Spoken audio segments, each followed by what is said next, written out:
Dr. Anda Musni Muiz selaku Ibu Sekretaris DKI Jakarta. Kami izin Bu, kita akan memulai kegiatan ini. Bismillahirrahmanirrahim. Assalamualaikum warahmatullahi wabarakatuh. Waalaikumsalam warahmatullahi wabarakatuh. Selamat pagi dan salam sejahtera untuk kita semuanya.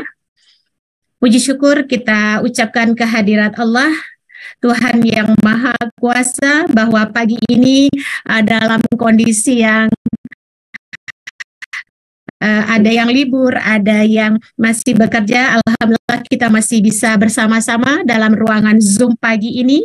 Kita sama-sama belajar dalam webinar kali ini di akhir tahun dan di awal tahun 2023, di mana kita akan saling meningkatkan peduli terhadap kanker, baik kita pribadi, keluarga, dan masyarakat di sekitar kita. Baik Bapak Ibu sekalian, pada pagi ini kami dari Yayasan Kanker Indonesia Provinsi DKI Jakarta yang beralamat di Jalan Sunter Permai Raya, daerah kita adalah Tanjung Priuk. Terima kasih atas kehadiran dari Bapak dan Ibu dokter yang dari jauh, ada yang dari Pontianak, ada yang dari Bali, dan ini banyak sekali dari luar DKI Jakarta. Terima kasih atas kehadirannya. Pagi ini kita sesuai dengan backdrop atau di belakang kita yang sudah lihat, kita akan membahas atau belajar bersama tentang zat berbahaya pemicu kanker, cegah dan hindari. Kemudian untuk yang pembicara kedua, waspada dan deteksi dini kanker pada wanita. Pada hari ini narasumber kita adalah Ibu Dr. Anda Musni Muiz, APTMM, sekaligus beliau adalah Sekretaris Yayasan Kanker Indonesia Provinsi DKI Jakarta. Dan pembicara kedua kita adalah Dr. Agatha, dokter umum di YKI DKI Jakarta. Bapak dan Ibu sekalian, kita akan memulai pada materi pertama kita yang akan dibawakan atau disajikan oleh Ibu Dr. Anda Musni Muiz. Kepada Ibu Musni, beliau adalah salah satu pengurus dan beliau juga apoteker di YKI DKI Jakarta. Kepada Ibu Musni, kami persilahkan. Ibu di sini, Bu, mohon maaf. Nanti saya bantu. Maaf, boleh saya duduk di sini, boleh. Saya bantu Bu Musni di sini. Bisa kali aja. Itu aja ya.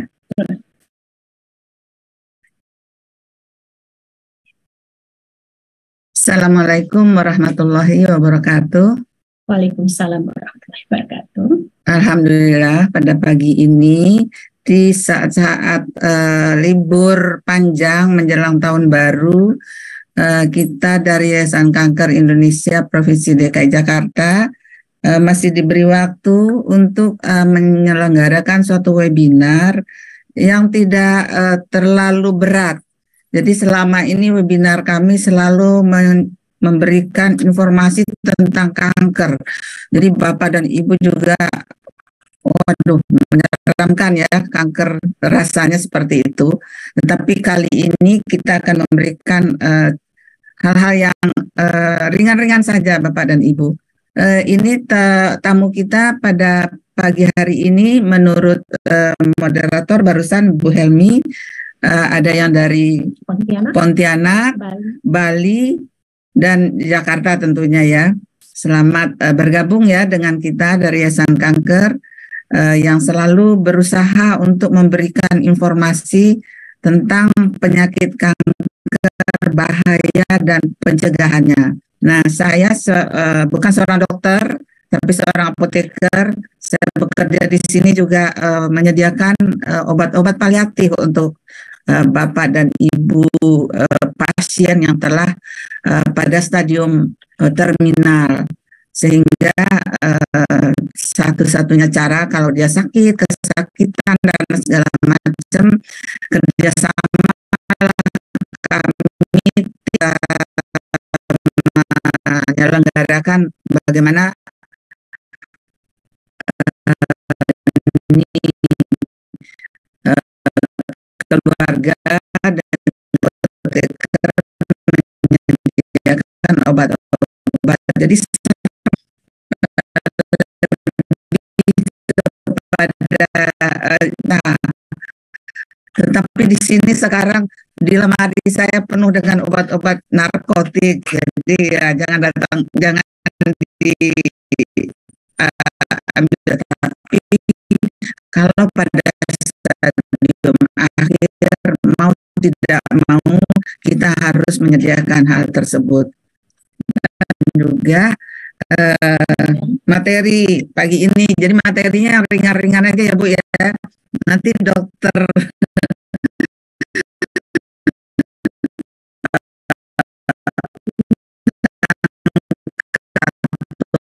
materi satu waktu untuk bapak-bapak, tetapi akan kita undur waktunya ya pada kanker kolon, kanker prostat. Nah, kalau akhir tahun kita bicara yang ringan-ringan saja, mungkin pangan, kemudian bahan tambahannya apa yang berbahaya untuk kesehatan. Jadi Bapak dan ada yang bapaknya nggak sih yang hadir ya? Ada bapak-bapak dan ibu, kita yang ringan-ringan karena kita menjelang akhir tahun. Jadi saya tidak akan menayangkan sakit ini seperti ini. Dari kemarin-kemarin webinar kita dari Januari sampai dengan akhir Desember ya Bu Helmi ya, isinya hanya tentang penyakit-penyakit kanker dan itu memang perlu kita bagaimana sebenarnya jalannya suatu penyakit, bagaimana menghindarinya. Tapi pada akhir tahun ini saya coba untuk yang ringan-ringan yang berbahaya. Itu judulnya ya ibu-ibu ya. Mudah-mudahan nanti bisa kita ambil manfaat daripada pembicaraan kita pada pagi ini. Lanjut. Nah, kok tidak kelihatan bahwa pangan. Ya. Ini enggak. Ini Bapak dan Ibu, pangan kan udah tahu ya, pangan itu apa, makanan ya, pangan yang aman dan bergizi. Jadi itulah yang kita perlukan di dalam sehari-hari. Apa yang disebut dengan pangan yang aman dan bergizi itu adalah pangan yang bebas dari bahaya. Ada 3 bahayanya, yaitu bahaya biologis, mestinya misalnya bakteri, cacing, parasit. Kemudian bahaya kimia, pewarna kain, pewarna mayat, formalin, ya, boraks dan lain-lain kan suka disalahgunakan. Nah, itu bahaya untuk kita. Kemudian fisik, pecahan kaca, staples dan yang masuk ke dalam makanan kita. Nah, jadi hal-hal tersebut adalah hal-hal yang tidak boleh ada di dalam pangan kita. Lanjut, Bu Helmi.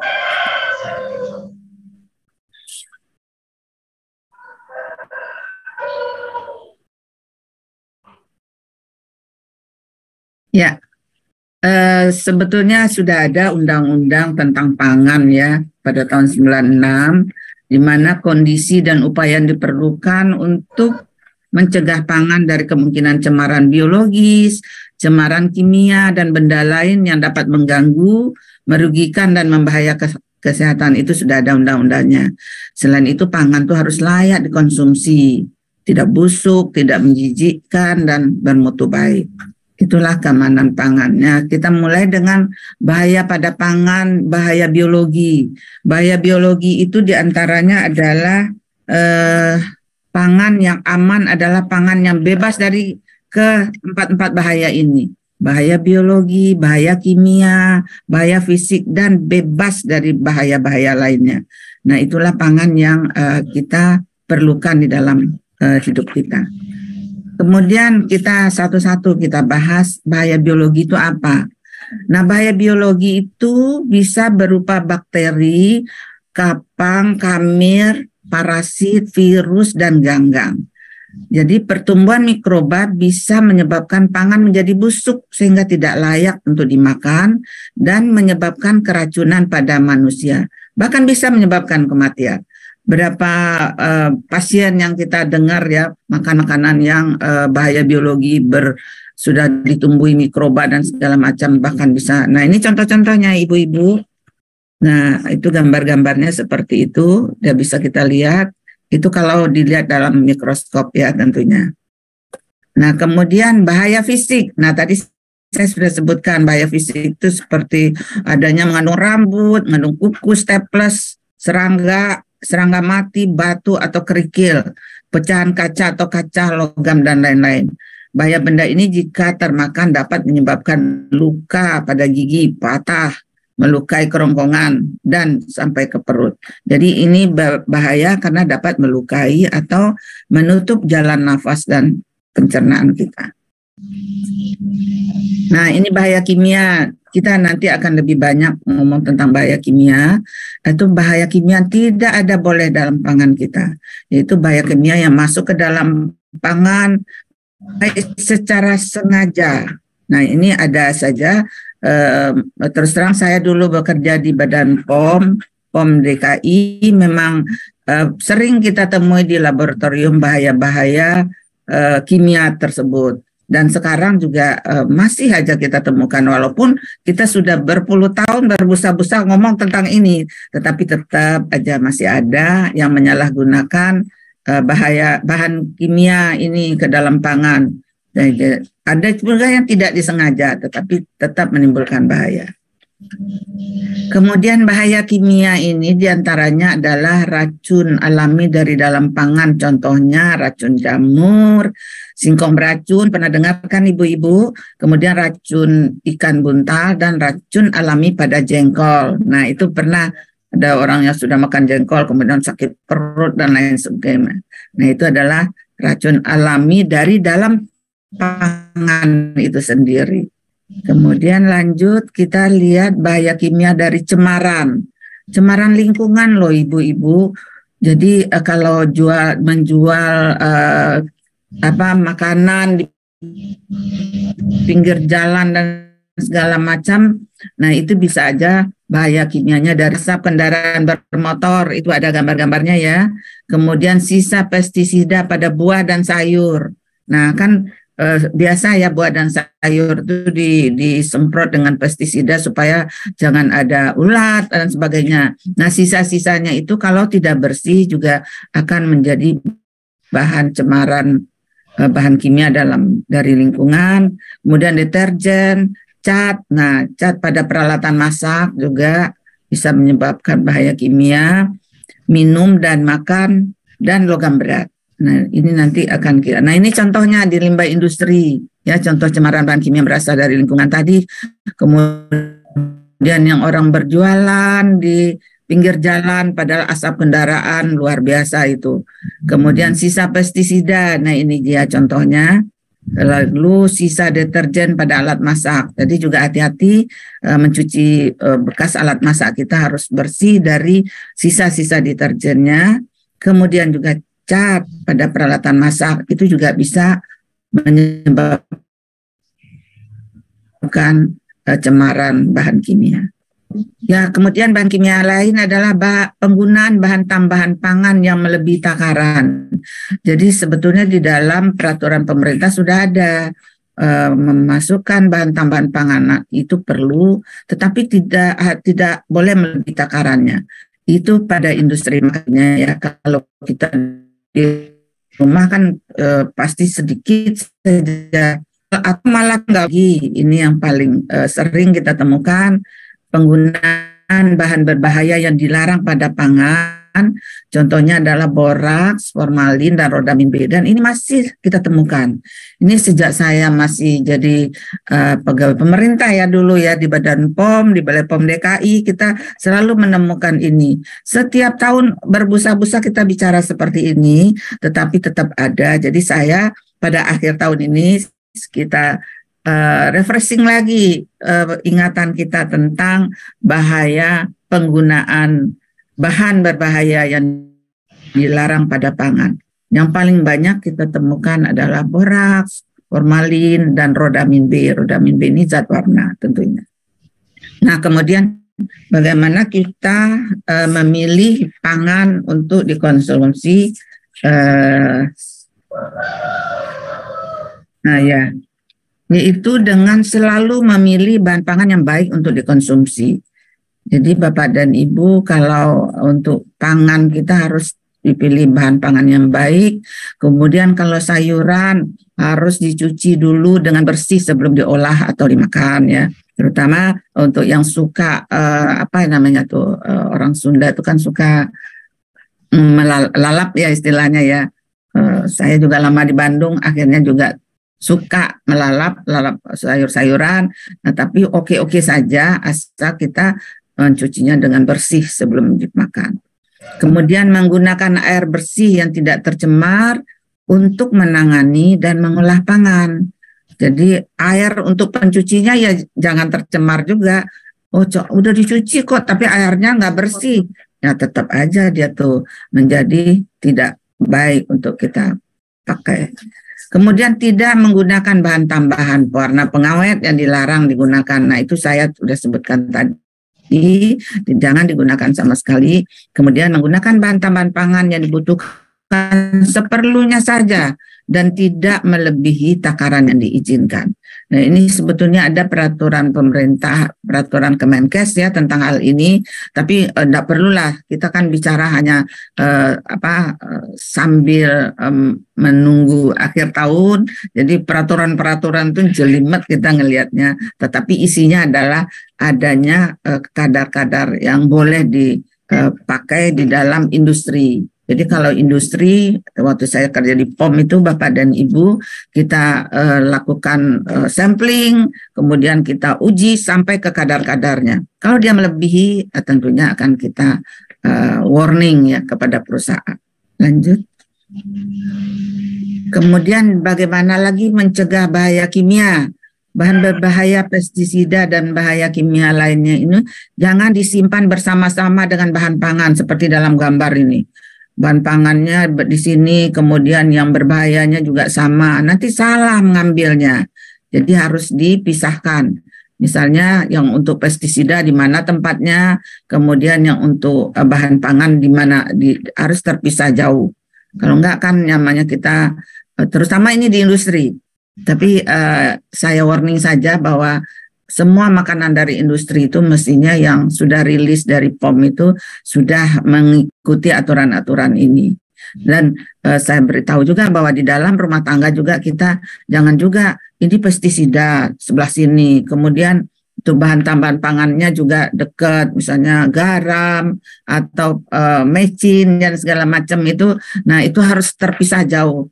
Bisa saja kita salah memasukkannya, nah itu sudah menjadi sangat berbahaya. Kemudian tidak disimpan dalam wadah makanan atau botol minuman. Nah, itu juga jangan sampai pestisida disimpan di dalam. Oh, ini botolnya cakep, ya udah kita masukkan pestisida di sana. Padahal jelas nih untuk nyemprot-nyemprot apa gitu ya, semprot atau membersihkan kaca dan segala macam. Nah, jangan sampai dekat dengan bahan-bahan untuk makanan. Kemudian wadah bahan berbahaya diberi label yang jelas. Nah, ini bahan berbahaya yang tadi untuk industri tadi. Kemudian tidak menggunakan alat masak atau wadah yang dilapisi dengan logam berat. Ya, kan ada sekarang wadah-wadah untuk memasak katanya ini dilapisi dengan apa gitu ya. Tapi tentunya ini sudah melalui yang food grade ya tentunya ya. Kemudian tidak menggunakan peralatan pengemas yang bukan untuk pangan. Nah, ini hati-hati. Jadi ini nanti saya jelaskan lebih lanjut.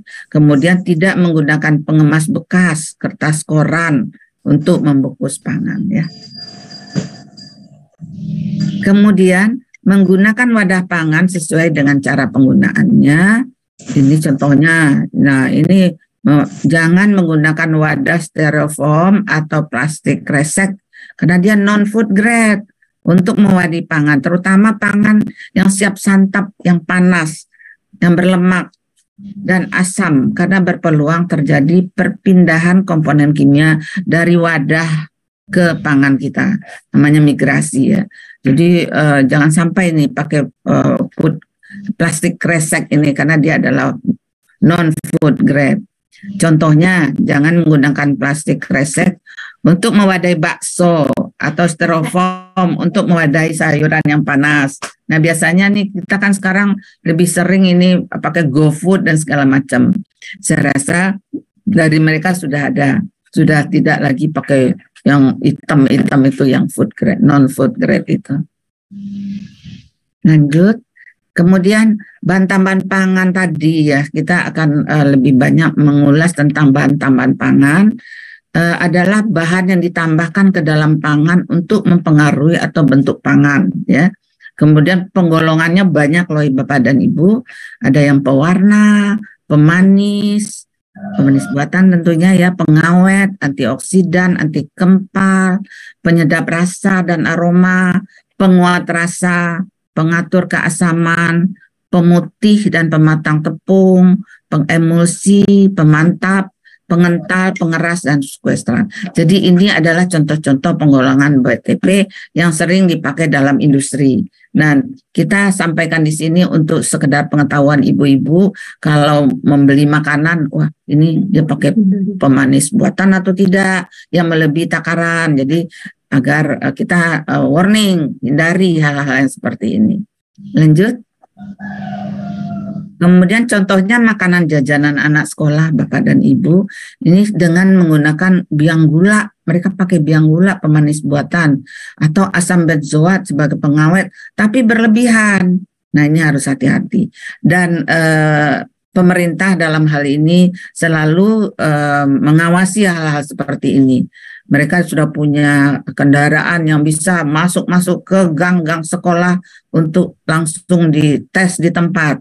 Nah, sekarang ini sudah sampai ke sana, walaupun waktu saya di POM dulu belum sampai begitu, tapi sekarang ini kalau kami mengadakan suatu kegiatan, saya sudah menemukan kendaraan-kendaraan yang langsung bisa menguji zat-zat makanan anak sekolah ini. Kemudian penyalahgunaan bahan berbahaya ini. Nah, tadi sudah saya sebutkan adalah formalin, boraks, dan pewarna tekstil. Nah, sebetulnya pewarna tekstil, tapi dimasukkan ke dalam makanan. Kebayang nggak ibu-ibu? Bisa rodamin B. Memang merahnya bagus. Merahnya itu berkilau, petanil yellow, kuningnya cakep. Tetapi ini sangat berbahaya. Ya, lanjut. Ya ini. Kenapa bahan tambahan pangan ini sering ditambahkan ke dalam pangan? Tadi sudah saya sebutkan juga. Yang pertama, mengawetkan pangan, membentuk, memberi warna, meningkatkan kualitas, ya, supaya jangan cepat rusak, jangan cepat. Nah, ditambahkanlah sesuatu bahan. Menghemat biaya. Nah, kalau cepat rusak kan bahaya. Biayanya akan tambah besar. Kemudian memperbaiki tekstur. Nah, teksturnya kurang bagus, tambahkan sesuatu. Padahal itu bahan tambahan pangan yang tidak diperkenankan. Meningkatkan cita rasa. Nah, kita sering kan menambahkan sesuatu cita rasa, tetapi ini juga harus ada kadar yang tertentu. Kemudian meningkatkan stabilitasnya. Ini semua yang saya sampaikan ini berasal dari Direktorat Surveillance dan Penyuluhan Keamanan Pangan dari Badan POM. Karena saya bekas di sana, Bu, jadi boleh-boleh saja saya menyampaikan hal ini, dan mestinya Badan POM juga setiap saat melakukan kegiatan-kegiatan seperti ini. Dan pada akhir tahun ini saya coba juga menyampaikan kepada Bapak dan Ibu untuk sekedar refreshing. Dari kemarin ngomongin tentang kanker terus kan. Nah, saya selingi dengan hal-hal yang seperti ini. Lanjut. Pengawet umumnya digunakan pada pangan yang mudah rusak, tentunya ya pada pengawet makanan-makanan yang mudah rusak. Kemudian untuk mencegah atau menghambat fermentasi, pengasaman, atau penguraian lain pada pangan yang disebabkan oleh pertumbuhan mikroba yang tidak diharapkan. Penggunaannya itu harus tepat, baik jenis maupun dosisnya.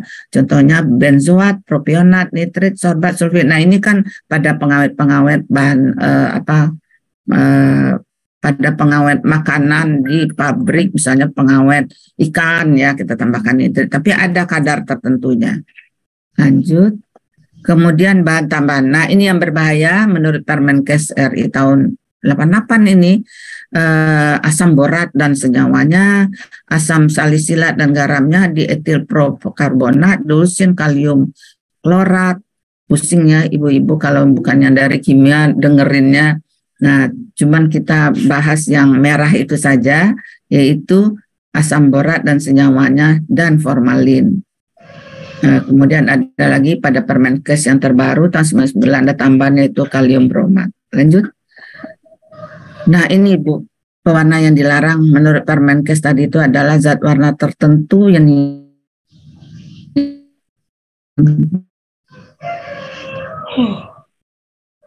ya, tapi yang sering itu adalah rodamin B dan metanil yellow. Ini warnanya Ibu lihat, rodamin B ini merahnya menyala ya, kayak baju kita kan suka ya warna merah seperti ini biar menyala baju. Kemudian metanil yellow kuning berkilau gitu ya. Nah, tetapi sebetulnya itu adalah yang dilarang dan sangat berbahaya. Lanjut lagi penggunaan bahan berbahaya. Nah, sekarang kita masuk kepada pengawet. Formalin adalah larutan formaldehid dalam air yang dilarang digunakan dalam pangan sebagai pengawet. Formalin sebetulnya kan digunakan pada industri plastik, anti busa, bahan konstruksi, kertas, karpet, cat, mebel, dan pengawet mayat ya. Nah ini saya suka lihat itu ya di pasar-pasar ada dia siapin larutan formaldehid, kemudian ikannya dilewati dulu supaya awet, padahal di dalamnya sudah tidak baik. Jadi formalin ini dapat menyebabkan kanker, jadi beresiko terhadap kanker. Karena seperti yang sudah disampaikan beberapa pembicara ahli di bidangnya, kanker ini kan unknown ya, unknown bisa kena siapa saja, penyebabnya tidak jelas, tiba-tiba dia ada di kita, di sana tidak ada, kadarutullah apa istilahnya itu, memang tidak unknown lah seperti itu. Tetapi formalin ini dapat menyebabkan resiko kanker karena dia pengawet mayat, kok terus kita awetkan ke makanan kita. Malah sekitar 2 sendok makan formalin dapat menyebabkan kematian ya. Jangan coba-coba ya minum formalin. Kita harus tetap sehat, semangat menjelang awal tahun ini. Lanjut. Kemudian pemakaiannya untuk pangan itu, penyalahgunaannya itu sering pada mie basah. Mie ini contohnya Ibu, mie basah, tahu, bakso, ikan, dan hasil laut. Itu memang sering kita lihat. Nah, coba aja saya sih sebelum pandemi sering ke pasar, dan ini memang mereka celupkan ke dalam formalin ikan-ikan itu supaya awet, padahal di dalamnya sudah rusak. Demikian juga bakso dicelupkan dulu ke ini, kemudian dijual lagi. Ini untuk pedagang-pedagang yang nakal tentunya ya. Dan pemerintah dalam ini POM selalu melakukan turun ke lapangan sampai ke pasar-pasar untuk mencegah hal-hal yang seperti ini.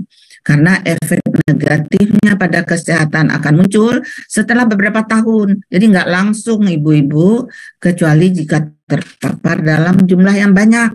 Nah itu bisa menyebabkan langsung kita efek negatifnya itu kelihatan. Kemudian lanjut.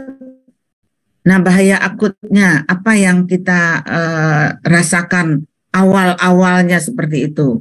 Merasa iritasi kan Ibu, alergi, kemerahan, mata berair, mual, muntah, rasa terbakar, sakit perut dan pusing. Ini yang langsung yang bahaya, yang akut, yang kalau kita terpapar dengan zat-zat yang kita sebutkan tadi. Kemudian untuk jangka panjang, ini iritasi pada saluran pernafasan kita. Ya, muntah-muntah, kepala pusing, rasa terbakar pada tenggorokan, penurunan suhu badan, rasa gatal di dada. Selain itu juga dapat terjadi kerusakan. Nah, ini udah lebih berbahaya lagi untuk jangka panjang. Rusaklah hati kita, jantung, otak, limfa, waduh parah. Pankreas, sistem saraf pusat dan ginjal. Jadi bila dikonsumsi secara menahun dapat menyebabkan kanker. Jadi judul kita tadi resiko-resiko makanan ini terhadap beresiko kanker. Lanjut. Nah ciri-ciri formalin itu seperti apa pada mie basah? Coba aja ibu-ibu, dia tidak rusak sampai 2 hari pada suhu kamar. Ya bayangin itu, mie basah aja tidak rusak dan bertahan lebih dari 15 hari di lemari es. Baunya agak menyengat, pastilah bau formalinnya. Dia tidak lengket dan mie lebih mengkilap dibanding mie normal. Jadi ini ciri-ciri dari mie basah yang sudah diberi terpapar formalin gitu ya. Jadi hati-hati ibu-ibu, bapak-bapak. Kemudian tahu juga seperti itu. Dia tidak rusak sampai 3 hari pada suhu kamar dan bertahan lebih dari 15 hari pada suhu lemari es. Jadi jangan bangga dulu kita, wah ini makanan kita awet gitu ya. Hati-hati. Karena tahu kadang-kadang tahunya juga terlampau keras, juga hati-hati. Namun tidak padat, permukaan menjadi lebih kering. Pastilah dia akan bau menyengat, bau formalin. Kemudian bakso, ya sama ibu-ibu ciri-cirinya. Tidak rusak sampai 5 hari pada suhu kamar. Ya benar aja kan, kalau pada suhu kamar itu kan artinya kita taruh di meja saja, nggak rusak dia tuh bakso. Nah itu berarti dia sudah terpapar formalin. Teksturnya juga sangat kenyal, dia mengkilat. Kemudian ikan segar, tidak rusak sampai 3 hari pada suhu kamar. Warna insangnya merah tua, tidak cemerlang, pucat. Jika ikan dibelah, bagian dalamnya sudah hancur, ibu-ibu. Nah, saya pernah nih menemukan hal seperti itu waktu masih kerja di POM ya. Kemudian hal-hal seperti ini ditindaklanjuti. Jadi kita sudah berusaha dari dulu ini menjelaskan hal ini, tetapi pada umumnya lebih banyak kepada industri kecil makanan, penjual makanan. Nah, kali ini saya coba menyampaikan kepada ibu-ibu semuanya apa yang telah kita lakukan. Pemerintah nggak tinggal diam. Kita punya Kemenkes, Kementerian Kesehatan yang menindaklanjuti. Kita punya Badan POM. Badan POM itu ada di seluruh daerah. Malah sekarang ada di Badan POM sampai ke pelosok-pelosok sudah ada. Dan orang-orangnya baru-baru, pintar-pintar. Pastilah ini hal-hal seperti ini akan menjadi hal-hal yang mereka lakukan. Kemudian ikan asin, dia tidak rusak sampai 1 bulan pada suhu kamar. Ikan asin taruh di luar, tidak rusak, bersih, cerah. Nah, ikan asin itu kan tidak ada yang cerah mestinya kan, tidak berbau khas ikan asin. Dan ini yang contoh, ini paling sering, ini tidak dihinggapi lalat. Jadi dulu saya waktu di POM itu sering datang ke tempat ikan asin itu di daerah apa ya, Anyer ya kalau nggak salah. Itu kan mereka jemur itu di lalatnya. Nah itu harus kita curigai bahwa sudah melalui formalin. Lanjut.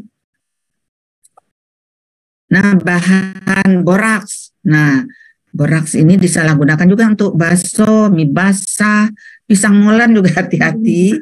Lemper. Nah saya nggak nakut-nakutin, cuman untuk warning kita aja bahwa ini ada dilakukan. Buras, siomay, lah ini makanan-makanan kesukaan kita semua kan, lontong, ketupat, pangsit.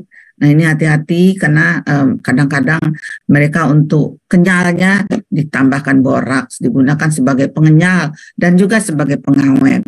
Kemudian teksturnya akan lebih kompak katanya dan memperbaiki penampakan artinya kelihatannya, terlihatnya. Padahal boraks ini digunakan untuk industri deterjen, untuk antiseptik dan pembunuh kuman. Nah itulah gunanya, tetapi disalahgunakan sebagai yang saya sebutkan di atas. Nah contoh ciri-ciri makanan yang kena boraks itu kalau bakso teksturnya sangat kenyal, warnanya tidak kecoklatan seperti penggunaan daging, namun lebih cenderung dia keputihan ya, berwarna agak putih gitu ya. Untuk lontong teksturnya sangat kenyal, dapat memberikan rasa getir. Dan pada kerupuk, nah kerupuk juga, walah kerupuk aja dikasih boraks ya. Nah teksturnya sangat renyah, dapat memberikan rasa getir. Mungkin tujuannya itu karena dia akan lebih lebih enak gitu ya, lebih kenyal, lebih enak barangkali dilakukan. Ciri-ciri ini tidak terlampau khas, namun dapat membantu membedakan dari yang tidak berboraks ya. Kemudian lanjut, untuk apa ini?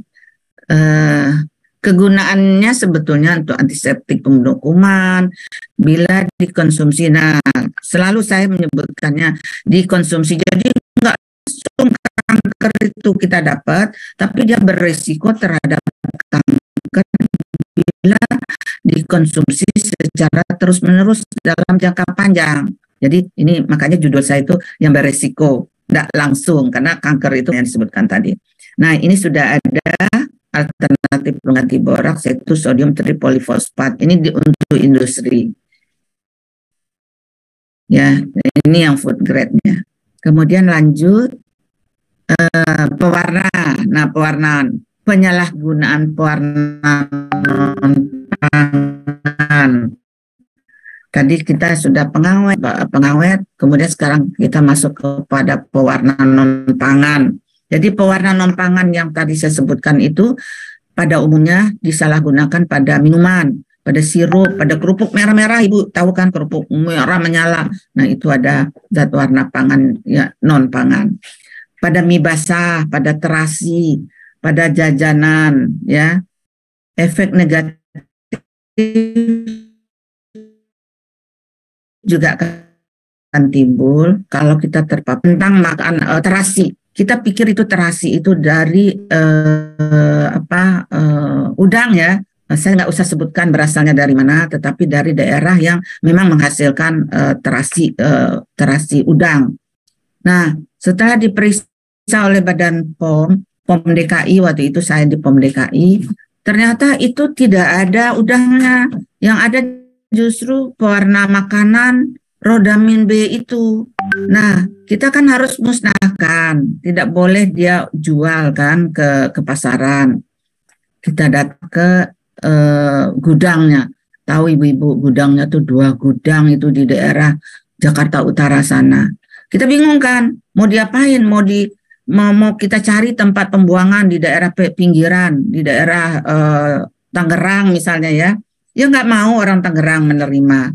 Lalu sampai diadakan pertemuan dengan bapak-bapak yang pemilik dari terasi tersebut. 2 gudang, ibu bayangkan datangnya dari 2 kapal besar-besar masuk ke Jakarta. Nah, itu bisa kita hindari. Dan pertemuan waktu itu Bapak Kanwil sama ingat Pak Dedi, itu yang datang tuh mereka tuh udah bawa terasi, karena kari mereka tuh udah bawa terasi. Jadi ya itulah kerja kita kerjasama antara POM dengan Kanwil. Waktu itu saya juga dari Kanwil yang menindaklanjuti kegiatan ini.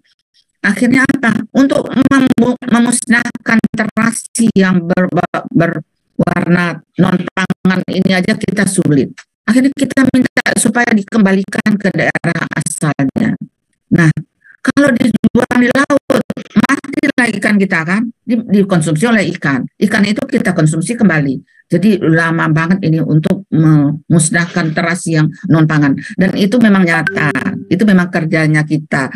Jadi ini bukan hanya sekedar cerita, tapi memang nyata bahwa terasi yang tidak mengandung udang walaupun dia merah, ternyata dia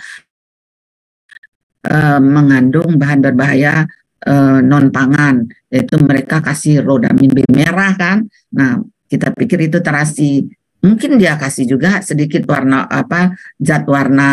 zat pembau yang ada udang-udangnya, tetapi pada umumnya itu adalah zat warna. Dan itu berhasil kita musnahkan. Nah, mudah-mudahan ini sampai sekarang saya pikir juga pemerintah dalam hal ini POM DKI tetap melaksanakan hal ini. Akan lebih lebih intensif lagi melakukan hal-hal yang sangat berbahaya pada kesehatan ini. Lanjut. Kemudian juga tadi sudah saya sebutkan rodamin B ini disalahgunakan dalam pangan jajanan yang berwarna merah. Ini contohnya ibu-ibu. Ini suka ada nih di sekolah-sekolah, anak-anak kita mengkonsumsi. Karena itu sekarang sekolah-sekolah juga sudah kita berikan kalau tidak salah juga ada aturan-aturan supaya ada kantinnya. Anak-anak dilarang jajan di luar. Kalaupun di luar juga kita berikan penyuluhan tentang bahaya-bahahaya dari tambahan pangan ini. Nah, pewarna sintetis untuk tekstil dan dia akan menyebabkan kanker. Methanol yellow ini yang kuning ini, kerupuk, mie. Nah, kerupuk ini juga ada bos saya dulu yang ini lebih banyak kerupuk merah ini kan adanya, ini yang merah ya, Rodamin B ini. Kemudian ada juga yang kuning. Ini di Sumatera Barat kan terkenal itu kerupuk merah. Kemudian beliau luar biasa bagaimana cara menyuluh ke sentra-sentra kerupuk itu. Dia datang kalau nggak salah waktu itu Payakumbuh ya kalau nggak salah, beliau menyuluh di sana, kemudian memberikan informasi diganti sama apa. Makanya sekarang warnanya kan tidak lagi menyala banget ya. Nah itu itulah pekerjaan dari teman-teman kita di Badan POM. Saya Al-Fatihah untuk Bapak saya, Bapak Azwar Daris yang dulu bekerja terus-menerus untuk merubah pangan kerupuk ini dari merah menyala yang mengandung rodamin B. Kemudian sekarang sudah bisa dimasyarakatkan kerupuknya tidak terlalu merah lagi dan tidak mengandung zat warna tersebut. Terus menerus ini kan untuk industri sebetulnya, industri tekstil, dapat menyebabkan beresiko terhadap kanker. Kemudian lanjut ciri-cirinya, nah berbagai pangan yang berbahaya itu warnanya menyolok dan cenderung berpendar ya. Nah ini ada di zat-zat banyak memberikan titik warna karena tidak homogen. Es putar aja mereka kasih juga zat warna seperti itu. Tetapi sekarang mudah-mudahan sudah tidak ada berkat pengawasan-pengawasan, penyuluhan-penyuluhan yang terus-menerus kita lakukan. Di Yayasan Kanker ya, saya itu sebetulnya sebelum pandemi sering juga menyampaikan hal ini, tetapi setelah teman-teman yang di POM terus-menerus akan bergiat melaksanakan hal ini. Lanjut. Nah, pangan apa yang boleh yang color indeksnya itu adalah warna pangan, kemudian ada logo adalah untuk industri. Ini nggak perlu. Saya sudah belum berganti. Ada logo M-nya untuk industri. Nah ini ya, ini adalah warna yang boleh dipakai oleh industri pangan. Ya lanjut. Jadi sebagai penutup ya, keamanan pangan merupakan syarat penting yang harus melekat pada pangan yang hendak dikonsumsi oleh semua masyarakat Indonesia. Pangan yang aman adalah pangan yang bebas dari bahaya biologis, bahaya kimia, dan bahaya fisik seperti yang saya sampaikan tadi. Biologis itu apa, kimia itu apa, fisik itu bagaimana. Maaf.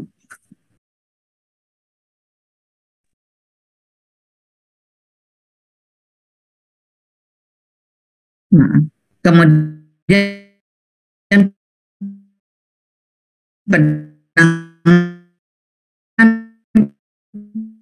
pangan dapat membuat pangan menjadi terbebas. Moderator Dokter Agatha menyampaikan tentang kanker lagi nih. Nggak apa-apa ya. Tadi saya udah refreshing di luar kanker. Sekarang mungkin lanjut diskusi atau nanti saja. Kita akan langsung aja pada narasumber kedua dulu. Iya, lebih baik begitu. Bisa terima Ya. kasih. Ya, terima kasih Terima Ibu kasih. Husni, Ya. terima kasih atasnya. Terima kasih. Silakan Dokter Agatha. Dokter Agatha ya adalah dokter pinter. Nah, saya bilang pinter kenapa? Beliau baru aja bergabung di Yayasan Kanker. Saya tambahkan ya Bu Helmi, nggak apa-apa ya. Lanjut. Baru bergabung di Yayasan Kanker, lalu kita todong untuk menyuluh tentang pangan tentang kanker pada wanita. Tapi nggak apa-apa, tahu bahaya-bahaya kanker wanita. Silakan, saya mundur ya dulu, nanti akan kita diskusi bareng-bareng. Oke. Baik, terima kasih Ibu Mus yang sudah mau pada kita harus hindari. Mungkin untuk saat ini maksud kita satu diantaranya adalah goal kita pada saat akhir tahun ini dan untuk tahun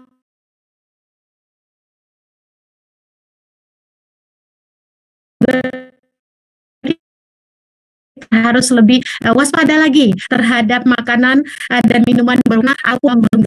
Pembicara kedua kita yaitu Dr. Agatha, beliau akan membawakan waspada dan deteksi dini kanker pada wanita. Bapak dan Ibu sekalian, hal ini kami paparkan terakhir untuk kami 2022 dari YKI DKI Jakarta. Kami bermaksud bangun pada hari ini kami pada kanker wanita. Pada Dr. Agatha, kami silahkan.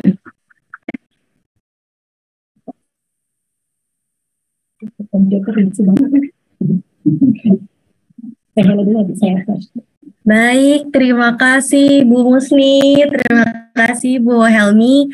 Iya, hari ini saya lanjutkan untuk topik kedua ya. Topiknya terkait dengan deteksi dini kanker pada wanita. Semoga ibu bapak sekalian masih semangat, tidak bosan untuk kita belajar bersama hari ini. Oke, baik.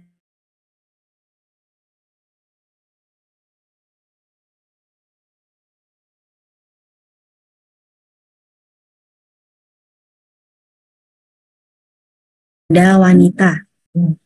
Nah, yang pertama perlu kita ketahui, apakah itu kanker? Pasti ibu sekalian, apalagi ibu-ibu kader ya, sudah sangat memahami nih. Jadi kanker itu adalah suatu keganasan atau biasa kita sebut juga sebagai tumor ganas. Nah, awalnya dari mana? Ternyata sel-sel ini awalnya adalah sel-sel normal pada tubuh kita. Tapi terjadi suatu perubahan sehingga sel-sel itu membelah atau proliferasinya terjadi secara cepat dan tidak terkontrol. Disertai pula dengan adanya kemampuan untuk menyebar atau kita kenal sebagai metastasis ke bagian tubuh terdekat atau bahkan ke organ lain. Nah, angka kejadian kanker ini ternyata cukup tinggi. Pada tahun 2018 dari WHO, didapatkan ada 18,1 juta warga di dunia yang mengalami kanker. Nah, prediksinya pada tahun 2040 nanti dikhawatirkan jumlahnya bertambah nih menjadi 29 juta. Nah, jadi kita perlu nih diadakan pencegahan, screening, dan deteksi dini. Lalu bagaimana dengan angka kematian yang disebabkan oleh kanker? Dari data oleh WHO juga ternyata didapatkan 6 kematian yang dialami oleh warga di dunia, 1 diantaranya disebabkan oleh kanker. Nah, tadi bagaimana sih, mengapa ya kok sel tubuh kita yang awalnya normal bisa berubah menjadi kanker? Tadi sudah dijelaskan secara dalam oleh Bu Musni. Mungkin saya tambahkan nih, ada rangkuman sedikit. Bisa dipengaruhi oleh faktor-faktor seperti faktor endogen. Nah, faktor endogen ini biasanya dia berasal dari dalam. Apakah ada perubahan genetika, ataukah ada ketidakseimbangan hormonal, atau ada problem pada imunitas tubuh kita, atau kondisi psikis, ada stres berkepanjangan, atau bisa juga karena adanya keturunan. Nah, lalu untuk faktor eksogen bagaimana? Tadi telah dipaparkan ya, ada faktor biologi, faktor kimia, dan faktor fisik. Mungkin bisa dilihat nih di bagian gambar. Awalnya ada normal sel, tapi ternyata ada paparan tadi, ada paparan infeksi virus atau bakteri. Untuk virus sebenarnya cukup banyak terjadi nih, ada kanker serviks atau leher rahim. Ini disebabkan oleh human papilloma virus. Nah, kondisi tadi, faktor-faktor tadi menyebabkan ada di dalam tubuh kita namanya tumor suppressor gen. Dia itu yang membuat tubuh kita terkendali pembelahannya pelan-pelan, nggak usah buru-buru. Tapi karena tadi serangan bertubi-tubi, entah dari virus, bakteri, atau faktor kimia, tumor suppressor gennya mengalami gangguan, sehingga sel yang tadinya normal berkembang membelah dengan cepat tadi menjadi sel kanker. Nah, ini kira-kira perjalanan kanker ya, karsinogenesis bisa dilihat nih dari sebelah kiri. Ada sel-sel normal yang mulai mengalami mutasi. Lama-lama dia membelah, semakin lama membelah semakin banyak, bahkan mengalami metastasis. Jadi bisa masuk lewat pembuluh darah dan lain-lain menyebar ke bagian atau organ tubuh yang lain. Tapi ini prosesnya cukup panjang ya. Jadi disinilah waktu kita tadi untuk mencegah, untuk mendeteksi screening sejak dini. Jadi jangan sampai kita tidak melakukan tadi deteksi, screening, ternyata ada sel kanker nih dalam tubuh kita yang ternyata sudah berat. Nah, ini yang kita harapkan bisa kita deteksi sejak awal, sehingga treatmentnya pun lebih efektif. Oke. Many cancer can be cured if detected early and treated effectively. Jadi sesuai dari kata WHO, sebenarnya sebagian besar kanker ini diharapkan dapat diobati jika kita deteksi dari awal dan ditangani dengan efektif. Iya, kita mulai nih kanker pada wanita. Ternyata didapatkan 8,8 juta wanita di dunia ini menderita kanker. 12,5% diantaranya adalah kanker payudara. Ini data dari Globokan WHO pada tahun 2020. Untuk kanker pada wanita, yang pasti sudah sering kita dengar adalah kanker pada bagian payudara. Lalu ada juga, saya bahas sedikit nih terkait anatomi reproduksi pada wanita. Bisa dilihat di gambar, ada yang senggama, kita sebut sebagai vagina. Kita naik dikit, ada yang namanya daerah rahim. Rahim atau kita sebut sebagai uterus. Tapi ternyata di antara vagina dan rahim ada yang kita sebut sebagai tadi cervix atau leher rahim. Nah, ternyata angka kejadian kankernya juga sangat tinggi. Data di sebelahnya nih pada tahun 2020 ternyata di dunia ada 9.200.000 wanita yang mengalami kanker. Nah, jenisnya apa saja? 2.200.000 diantaranya mengidap kanker payudara. Lalu untuk serviks sendiri atau kita sebut tadi leher rahim ya, ini diderita oleh lebih dari 600.000 wanita di dunia. Nah, bagaimana dengan kondisinya di Indonesia? Di Indonesia ternyata kurang lebih hampir sama. Peringkat 1 dan 2 jenis kanker terbanyak tetap dipegang oleh kanker payudara dan kanker serviks atau leher rahim tadi. Jumlahnya pun cukup tinggi. Lalu disusul juga ada kita kanker ovarium atau indung telur, lalu juga ada kanker rahim atau endometrium. Jadi salah satu bagian dari kanker rahim. Nah, waspada dan deteksi dini pada kita bahas kanker payudara dan kanker serviks nih sebagai kanker tertinggi yang dialami oleh wanita di dunia dan di Indonesia. Oke. Kanker payudara ini merupakan kanker yang berasal dari kelenjar, saluran dan jaringan penunjang payudara. Ini merupakan tadi yang saya sebutkan kanker terbanyak nomor 1 pada wanita di Indonesia. Nah, ini untuk faktor risikonya. Faktor risikonya dari kanker payudara. Yang pertama, risiko meningkat jika kita adalah seorang wanita. Itu tentu ya. Lalu, risikonya meningkat jika usia kita di atas 50 tahun. Kemudian apalagi nih? Ternyata berkaitan pula dengan riwayat keluarga dan genetika. Apabila ibu atau saudari kandung kita menderita kanker payudara, maka resiko terjadinya kanker pada diri kita meningkat menjadi 3 kali lipat. Nah, selain itu tidak hanya kanker payudara, ternyata misal nih dari keluarga kita ada juga yang menderita kanker endometrium, kanker ovarium, atau dari ayah ada riwayat kolorektal, itu juga meningkatkan resiko terjadinya kanker payudara. Selain itu apalagi ada kaitannya juga dengan hormonal. Hormonal apa saja? Apabila wanita mengalami menstruasi pada usia dini, jadi kurang dari 12 tahun, atau menopausnya terlambat, jadi lebih dari 50 tahun, tidak 55 tahun, maka risiko terjadinya kanker payudara akan meningkat. Mengapa? Karena ini terkait pula dengan paparan hormon. Dokter Agatha, izin. Ya, Ibu Ida boleh ditutup sebentar. Ibu Ida Rohani, mohon ditutup suaranya karena kami tidak bisa mendengar suara Ibu. Ya, terima kasih Ibu Nilus. Ya, silakan dokter, silakan. Ya, baik, terima kasih Bu Helvi. Baik, saya kembali lanjutkan ya. Ternyata untuk resiko dari kanker payudara ini juga disebabkan salah satunya tadi oleh hormonal. Tadi ya dari usia menstruasi yang ternyata lebih dini, kurang dari 12 tahun. Atau ada menopause yang terlambat, lebih dari 55 tahun. Atau ada penggunaan hormonal estrogen dalam jangka waktu panjang. Atau kondisi kehamilan pada usia muda nih. Melahirkan atau kehamilan pada usia lebih dari usia 35 tahun. Nah, jadi ini adalah beberapa faktor risiko yang ternyata meningkatkan angka kejadian dari kanker payudara. Dan tidak lupa ada juga faktor risiko yang dapat kita ubah, yaitu adalah gaya hidup. Jadi, obesitas, konsumsi alkohol itu jelas dapat meningkatkan risiko terjadinya kanker payudara. Oke.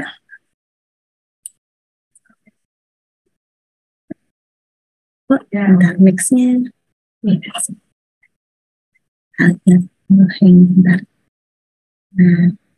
Oke. Nah, ini adalah gejala klinis dari kanker payudara. Mungkin di sini sudah ada ibu-ibu atau mungkin kader pasti sudah memahami ya kira-kira apa saja sih gejalanya. Ini saya ikut bahas kembali nih, kita belajar bersama. Ternyata gejala dari kanker payudara cukup banyak. Yang pertama biasa kita lihat adalah ada tidaknya benjolan. Nah, benjolannya ini seperti apa? Benjolannya cenderung tidak jelas, maksudnya jadi kita biasanya dari meraba ya, nanti akan kita sedikit bahas tentang sadari. Nah, tapi benjolannya pun cukup variatif nih, ada juga yang nyeri, ada juga tidak nyeri tapi ganas. Lalu perabaannya bagaimana? Nanti biasa kita lakukan tadi sadari, nanti akan dibahas. Tapi jika kesulitan bisa mendatangi tenaga kesehatan untuk pemeriksaan fisik pada payudara lebih lanjut. Nah, tapi ternyata ibu-ibu jangan khawatir. Sebagian besar benjolan yang ditemukan rata-rata itu sifatnya jinak. Tapi tetap ya kita harus waspada. Jadi jika menemukan benjolan, tetap periksakan ke dokter atau tenaga kesehatan. Tapi jika tidak ada benjolan, tapi ada keluhan yang lain, tetap juga harus waspada. Apa saja keluhan yang lain? Seperti perubahan bentuk atau ukuran payudara. Jadi misalnya ibu-ibu nih, kita lagi ngaca. Loh kok ternyata ada sedikit yang aneh ya, kok payudara sebelah kiri dan kanan biasanya simetris, kok ini jadi berubah, ukurannya bisa lebih besar nih, atau kok tampak lebih kecil ya. Nah ini perlu diperiksakan lebih lanjut. Kemudian seperti adanya takik itu juga nanti kita bahas di perubahan kulit. Nah ada juga perubahan pada puting. Nah perubahan seperti apa? Jadi putingnya itu seperti tertarik ke dalam. Tapi jangan khawatir. Jika ada ibu-ibu nih, saya dari dulu putingnya memang cenderung flat atau datar. Itu merupakan salah satu variasi normal. Nah yang perlu kita khawatirkan atau waspada jika perubahan pada puting ini terjadi secara tiba-tiba. Jadi awalnya puting menonjol, tapi tiba-tiba kok ibu perhatikan kok agak melesak ya ke dalam. Nah ini perlu jadi perhatian. Kemudian tadi yang saya mention perubahan kulit di sekitar payudara. Jadi ibu lagi ngaca, lihat ke daerah payudara, loh kok ada perubahan warna ya, warnanya jadi agak ada merah atau ada perubahan warna lain, atau mungkin kondisinya kok sepertinya kulit daerah payudara saya menebal atau bersisik, atau bahkan ini bisa dilihat di sebelah kiri, loh kok bentuknya seperti jeruk ya. Nah ternyata ini adalah salah satu gejala klinis dari kanker payudara. Selain itu apa? Misal ada takik atau lekukan, itu juga perlu hati-hati, coba diraba. Jangan sampai ternyata ada benjolan di belakang situ. Nah, jika ada tanda-tanda tadi, ini perlu dilakukan pemeriksaan lebih lanjut. Atau tidak menunggu adanya gejala. Jadi memang kita lakukan screening, deteksi secara rutin. Nah, gejala lainnya adalah keluar cairan dari puting. Jadi, kalau kita menyusui keluar cairan ya wajar ya. Nah, tapi ini cairannya keluar pada saat kita tidak menyusui. Biasanya tidak ada, tapi kok ini ada cairan. Cairannya seperti apa? Biasanya cenderung bening atau bahkan bisa disertai darah. Kadang juga seringkali tidak sadar. Jadi biasanya ketika ibu-ibu nih mau mandi, kita pakai bra, dilihat loh, kok ada rembes ya. Nah itu juga perlu jadi perhatian. Oke, kita lanjutkan.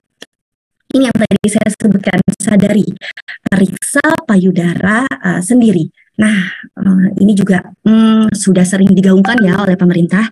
Jadi memang ini disarankan untuk wanita bisa dimulai dari usia muda, dari sejak 21 tahun, dilakukannya 1 kali dalam 1 bulan. Dilakukannya kapan? Dilakukannya pada hari ke-7 sampai hari ke-10 dari hitungan hari haid pertama. Gimana nih maksudnya?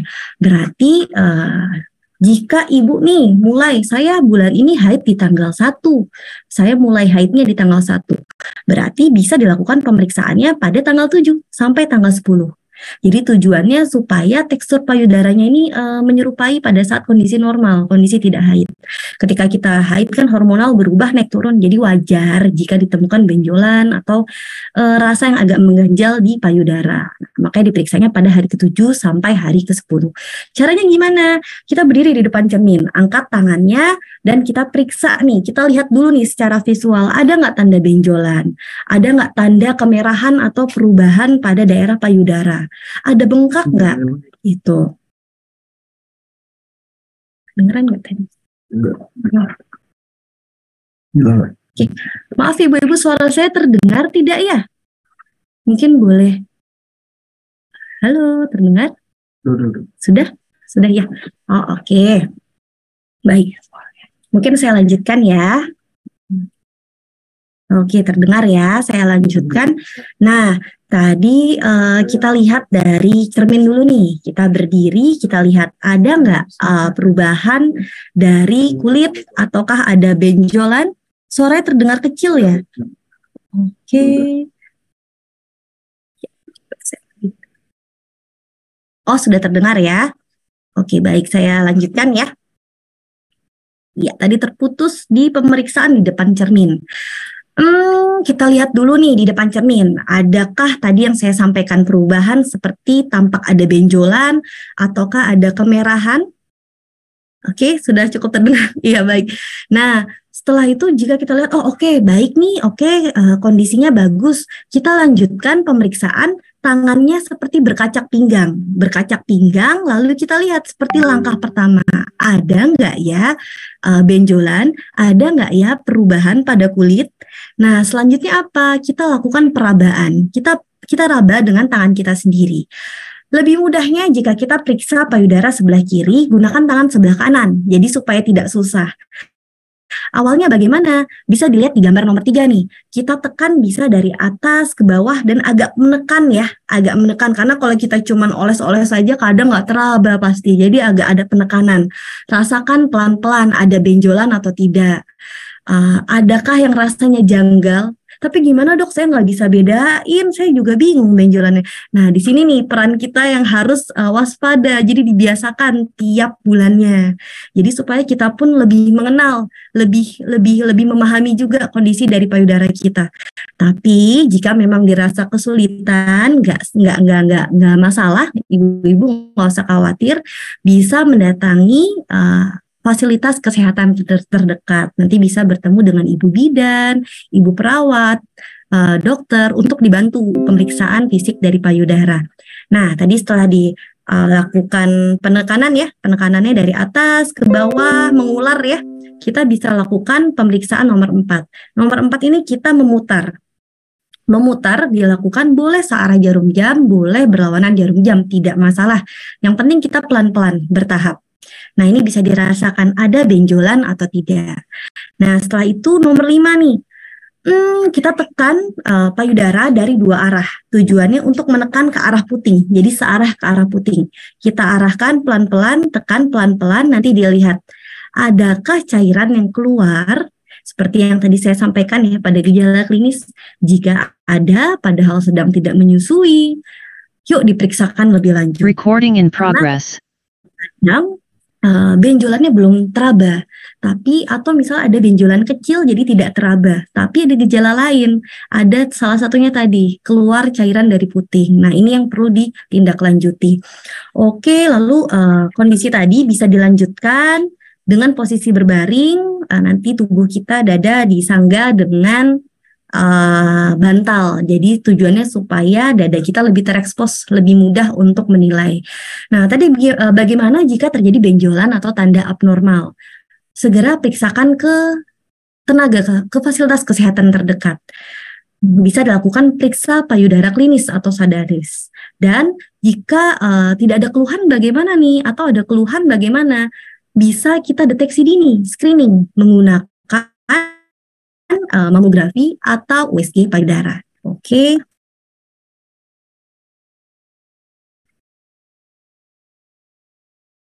Oke, nah ini adalah mamografi. Mamografi itu seperti pemeriksaan foto ronsen. Jadi kita menggunakan sinar X dengan dosis rendah, jadi tidak usah khawatir untuk menilai jaringan payudara. Nah, mamografi ini dia bermanfaat sekali. Semisal kita melakukan sadari, tapi ternyata tidak teraba benjolannya. Sebagian besar bisa dideteksi oleh mamografi. Nah, untuk mamografi ini disarankan pada wanita dengan usia lebih dari 40 tahun. Jika di bawah usia 35 tahun disarankan dengan USG. Nah, kapan saja dilakukan? Bisa diulang tiap 2-3 tahun. Tapi jika usia sudah di atas 50 tahun atau ada resiko tinggi seperti tadi ada riwayat keluarga, paparan estrogen dalam jangka panjang, maka disarankan untuk dilakukan tiap tahun pemeriksaan mamografi ini. Kapan dilakukan? Disarankan pada hari ke-7 sampai hari ke-10 setelah hari pertama haid. Jadi hampir sama seperti sadari ya. Nah, pada saat tes jangan menggunakan krim, bedak, deodoran di area dada dan ketiak karena dapat mempengaruhi dari hasil. Lalu bagaimana jika ibu hamil ingin periksa? Untuk ibu hamil disarankan untuk melakukan USG payudara.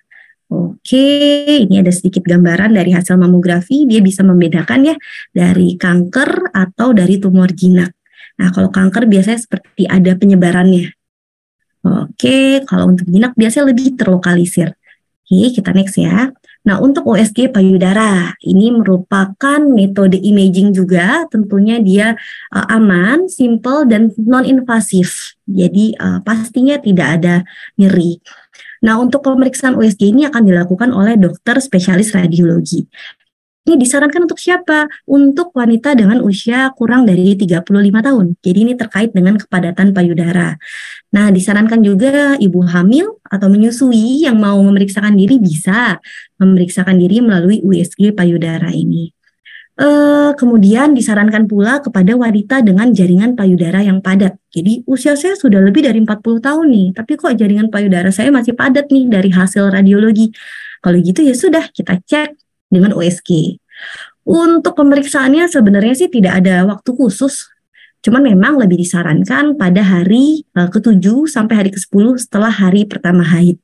Oke, ini salah satu gambaran dari hasil USG. Di sebelah kiri ini ada gambaran fibroadenoma, ini cenderung lebih ke jinak ya.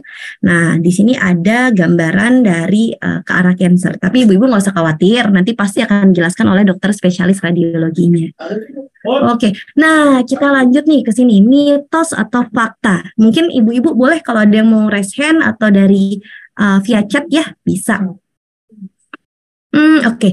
Yang pertama, jika tidak ada riwayat keluarga, pasti aman nih dari kanker payudara. Benar atau tidak ya? Mitos atau fakta nih? Iya. Jadi kalau misalnya nggak ada riwayat keluarga, pasti nggak akan kena deh, pasti nggak akan kena kanker payudara. Mitos atau fakta?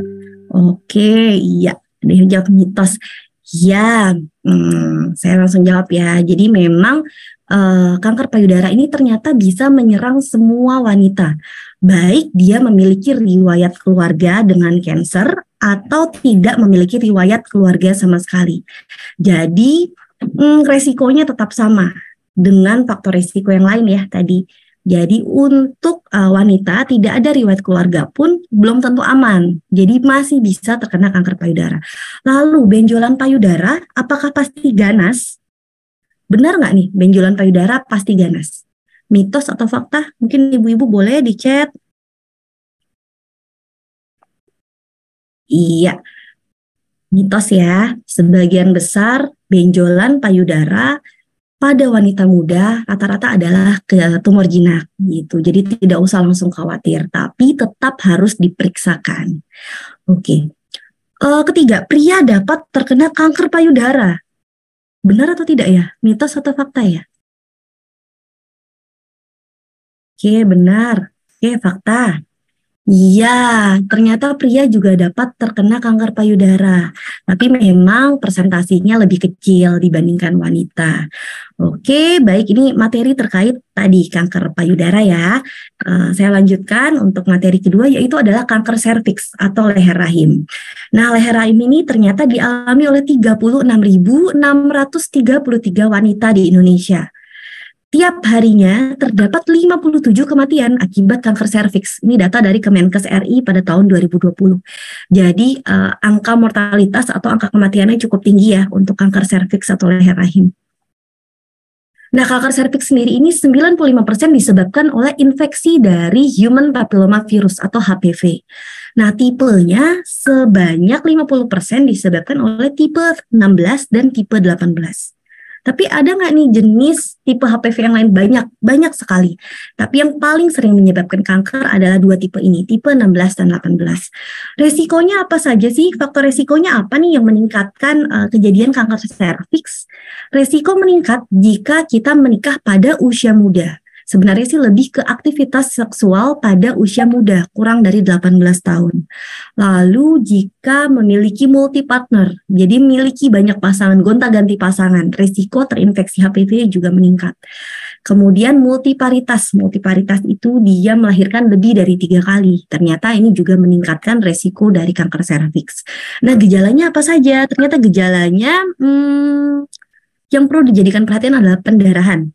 Jadi seringkali terjadi pendarahan secara spontan, padahal sedang tidak haid. Jadi pendarahan di luar siklus menstruasi. Selain itu bisa juga terjadi pendarahan padahal sudah menopause. Nah, ini perlu menjadi perhatian. Kemudian apalagi tanda adanya keputihan atau keluar cairan. Ini juga menjadi perhatian. Selain itu, jika dirasakan nyeri pada panggul atau nyeri pada saat berhubungan seksual. Ini untuk posisi dari leher rahim ya, jadi di antara liang senggama, di antara vagina, dan di antara rahim. Di sini ternyata ada yang namanya leher rahim atau serviks. Nah, kita lanjutkan. Perjalanan penyakitnya bagaimana? Ini penelitian dari Prof. Leila. Kondisi ini dapat dilihat nih, ada healthy cervix atau cervix normal. Nah, ternyata jika ada infeksi HPV, butuh waktu yang cukup lama, 3-17 tahun supaya berubah menjadi sel kanker. Tadi sempat dijelaskan di awal, perjalanan itu ternyata cukup panjang. Nah, di sini kembali saya tegaskan nih, perlunya pencegahan dan screening atau deteksi dini.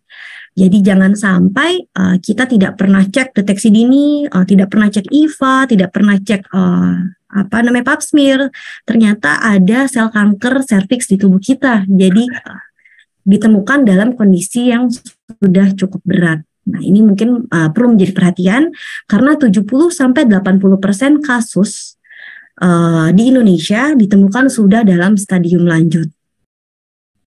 Nah, bagaimana pencegahannya? Tadi salah satunya juga sempat dibahas nih di perjalanan penyakit ya, dengan vaksinasi HPV. Untuk vaksinasi HPV belum lama ini juga sudah digaungkan oleh pemerintah ya. Banyak diberikan juga pada anak-anak. Jadi pada anak-anak juga sudah bisa diberikan, bahkan cenderung sangat efektif jika diberikan pada usia muda. Kalau untuk pemerintah dijalankan pemberian vaksinasi pada kelas 5 dan kelas 6 SD. Mungkin ibu-ibu yang memiliki anak perempuan ya. Nah, dilakukannya sebanyak 2 kali. Nah, vaksinnya itu vaksin apa? Sebagian besar yang beredar ini adalah vaksin Gardasil. Vaksin Gardasil ini dapat mencegah infeksi human papillomavirus tipe 6, 11, 16, dan 18. Jadi dia bisa mencegah 4 tipe. Jadwal vaksinasinya kapan? Pada anak sesuai dengan rekomendasi IDAI, Ikatan Dokter Anak Indonesia, usia 9 sampai 14 tahun diberikan 2 dosis dengan interval 6 sampai 15 bulan. Biasanya diberikan dengan jeda 1 tahun. Nah, jika anak kita sudah berusia lebih dari 15 tahun, diberikannya 3 dosis dalam jangka waktu 6 bulan. Jadi dosis pertama pada bulan 0, lalu dihitung 2 bulan kemudian, dan terakhir pada bulan ke-6 dari sejak pemberian vaksin yang pertama. Nah, lalu untuk dewasa bagaimana? Apakah masih bermanfaat? Masih. masih efektif. Tetapi memang pada wanita dewasa diperlukan pemeriksaan screening terlebih dahulu. Jadi kita cek dulu pap smear untuk lihat kondisi serviksnya bagaimana. Jika kondisinya masih oke, tidak ada tanda ke arah kanker, bisa kita berikan vaksinasi HPV. Nah, untuk usia dewasa dimulai dari 19 sampai 55 tahun. Diberikan 3 dosis dengan interval 0, 2, dan 6. Oke. Nah, ada lagi nih kita sebut deteksi dini ya, kita screening. Jadi tidak perlu menunggu adanya gejala. Jadi deteksi dini ini bisa dilakukan secara rutin. Pada siapa? Pada perempuan usia subur di usia 30 sampai 50 tahun. Yaitu pada dasarnya ditujukan kepada perempuan yang sudah melakukan kontak seksual secara aktif atau sudah menikah. Apabila belum menikah, belum melakukan aktivitas seksual, tidak perlu dilakukan. Nah, IVA ini adalah inspeksi visual dengan asam asetat. Jadi dilakukan pemulasan asam asetat atau asam cuka 3-5%. Prosesnya cepat, selama 1-2 menit, nanti akan langsung kelihatan hasilnya. Hasilnya apa saja? Ada yang disebut IVA negatif, IVA positif, atau curiga kanker. IVA negatif ini bisa dilihat nih di gambar. Gambarannya tidak ada lesi putih di sekitarnya. Sedangkan kalau IVA positif, ada gambaran seperti gambaran lesi putih. Nah, kalau curiga kanker nanti gambarannya akan lebih terlihat. Biasanya sih kalau yang memang sudah agak berat akan ada gambaran seperti berdongkol, mudah berdarah. Nanti biasanya ibu bidan atau dokter yang terlatih sudah sangat memahami nih untuk langkah selanjutnya bagaimana. Untuk tes IVA sendiri ini biasa dapat dilakukan di puskesmas ya atau klinik fasilitas terdekat, fasilitas kesehatan terdekat. Selain dengan IVA, pastinya juga sudah banyak nih yang mengenal pap smear, deteksi dini dengan pap smear. Nah, bedanya apa? Kalau untuk IVA tadi kita lihat secara visual saja, kita lihat dengan mata saja. Sedangkan untuk pap smear, kita merupakan pemeriksaan sitologi. Jadi kita ambil selnya dari leher rahim, lalu kita pulas di dalam preparat, nanti akan dilihat menggunakan mikroskop oleh dokter spesialis patologi anatomi di laboratorium. Jadi kita harapkan hasilnya nanti bisa tadi diinterpretasikan via lihat dari mikroskop tadi. Nah, syaratnya apa? Syarat untuk pap smear sendiri boleh dilakukan jika sedang tidak menstruasi. Jadi disarankan tes dilakukan 2 minggu sejak hari pertama haid. Kembali lagi nih, haid dimulai di tanggal 1. Berarti kapan nih saya boleh pap smear? Berarti di tanggal 14, kurang lebih di tanggal 14 atau 2-3 hari setelahnya itu boleh. Kemudian tidak sedang hamil. Jadi apabila ibu sedang hamil ditunggu dulu, melahirkan dulu, nanti 2-3 bulan setelah melahirkan boleh yuk kita periksa pap smear. Kemudian tidak menggunakan vaginal soap. Vaginal soap itu obat yang dimasukkan ke dalam vagina ya. Disarankan berhenti 1 minggu sebelum dilakukannya tes. Nah, kemudian dalam 24 jam sebelum dilakukannya tes, tidak berhubungan seksual dan tidak membersihkan vagina dengan antiseptik. Oke. Nah, untuk interpretasi pap smear-nya sendiri, kita lihat nih ada di gambar. Bisa dilihat, kita kan memang mendeteksi terjadinya keganasan. Pasti kita harapkan hasil pap smear kita normal, itu jelas. Nah, tapi bagaimana nih jika ternyata ada tanda abnormalitas? Kira-kira pengertiannya bagaimana? Jika yang kita temukan ada namanya askus, mungkin namanya agak bingung ya. Intinya sih ini ada sedikit perubahan pada sel-sel tubuh kita. Yang untuk askus, atypical squamous cell of the undetermined significance, dia ini menunjukkan bahwa sebenarnya ini ada sedikit perubahan sel yang abnormal, tapi masih sedikit, jadi belum bisa dikatakan sebagai lesi prekanker. Biasanya bagaimana nih? Apa yang harus kita lakukan? Biasanya dokter akan menyarankan untuk pap smear ulang dalam rentang 3-6 bulan ke depan. Lalu ada juga namanya LSIL. Ini apa? HSIL ini apa? Nah, ini ternyata adanya lesi prekanker. Kita sudah sebut sebagai lesi prekanker. Lesi pada squamous HSIL kita sebut sebagai derajat tinggi. Nah, apa nih harus kita lakukan? Untuk LSIL, kita mengarahkan untuk pap smear ulang. Pap smear ulang di rentang 3-6 bulan. Lalu untuk HSIL biasanya akan dilakukan pemeriksaan lebih lanjut. Kita sebut sebagai kolposkopi ya. Ini dilakukan oleh dokter obstetri ginekologi. Nah, bagaimana jika hasilnya ke arah cancer? Yang perlu kita ketahui, kita harus segera mengkonsultasikan hasil tersebut ke dokter obstetri ginekologi dan kita lakukan treatment. Nah, untuk treatment lebih lanjutnya nanti sesuai dengan kondisi klinis dan sesuai dari dokter spesialis obsginnya. Oke. Nah, yang perlu kita ketahui lagi, ternyata pap smear itu tidak hanya menilai ke arah keganasan. Apabila kita ada keluhannya seperti gatal atau mungkin keputihan, ternyata itu juga bisa terdeteksi di pap smear. Salah satu yang biasa kita temukan, jadi hasilnya mungkin alhamdulillah nih nggak ada ke arah cancer nih. Tapi kok ada keluhan tadi ya, keputihan atau gatal. Ternyata waktu dicek pap smear, loh kok ketemu nih ada tanda radang, ada tanda infeksi bakteri. Biasanya paling banyak ada bakterial vaginosis. Nanti di pemeriksaan mikroskop ada tandanya, kita sebutnya Klussel. Nanti itu dari dokter patologi anatominya. Nah, gejalanya apa? Keputihan. Lalu biasanya keputihannya itu memang tidak terlalu banyak, tapi bau amis. Bau amis terutama setelah senggama. Kemudian ada kondisi namanya Candida albicans. Ini biasa kita sebut sebagai jamur ya, jamur monila, atau biasa juga ditemukan ada spora jamur. Gejalanya apa? Ada gejala gatal biasanya. Ada gejala gatal, kemudian ada keputihan. Keputihannya cenderung bergumpal, baunya masam, ada tanda radang. Kemudian sering ditemukan lagi pada pap smear itu adalah Trichomonas vaginalis. Ini salah satu jenis parasit ya. Nah, biasanya nanti pada saat dilakukan pap smear, ibu bidannya sering bilang nih, bisa sih sering kali kelihatan ya, loh kok ada gambaran agak kemerahan pada leher rahimnya, terus ada bintik-bintik, kita sebut sebagai strawberry, tampak seperti strawberry.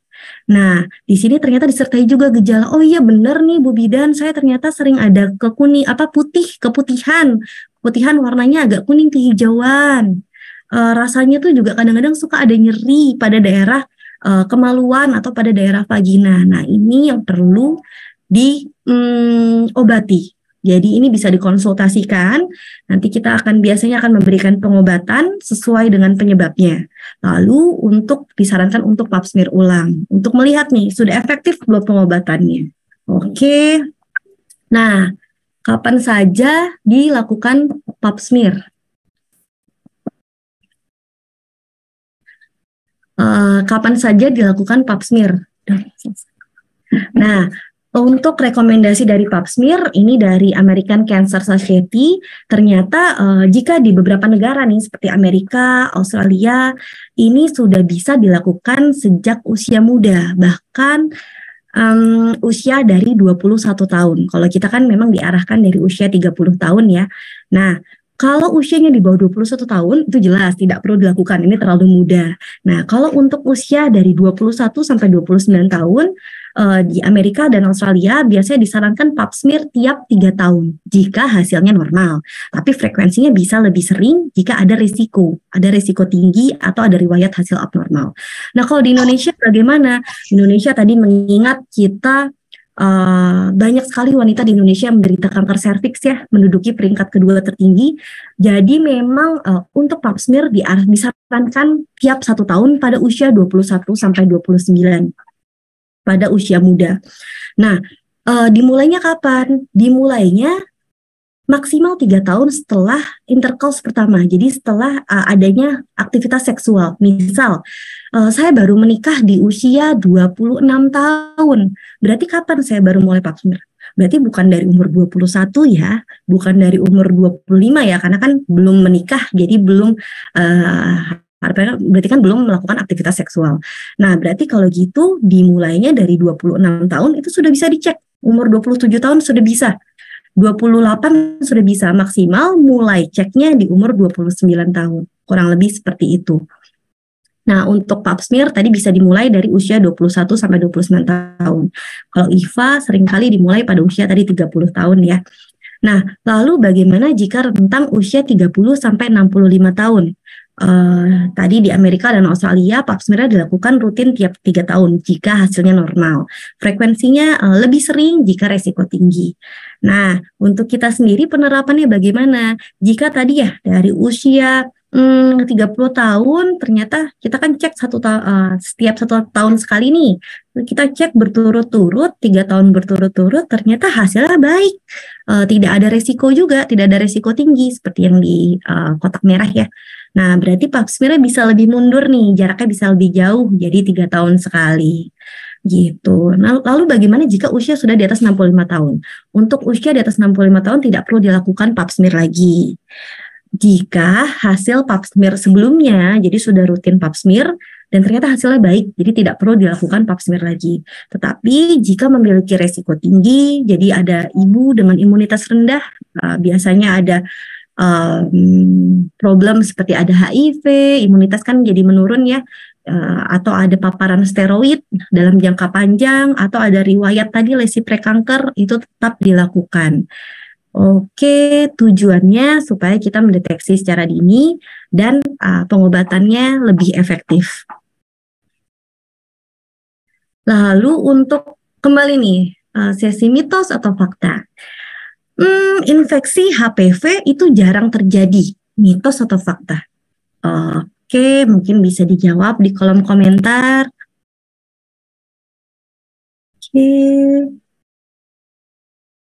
Oke, mitos atau fakta nih? Oke, ya jadi untuk infeksi HPV jarang terjadi itu mitos ya. Infeksi HPV itu sering kali terjadi. 80-90% wanita bisa jadi pernah mengalami infeksi HPV, tapi belum tentu memang bergejala. Jadi HPV itu salah satu gejalanya adalah kutil kelamin, ya. Memang belum tentu bergejala, tapi sebagian besar mengalami pasti pernah mengalami infeksi HPV jika sudah aktif secara seksual. Nah, lalu jika sudah vaksinasi HPV, jika sudah vaksinasi HPV, pasti tidak akan terkena kanker serviks, mitos atau fakta?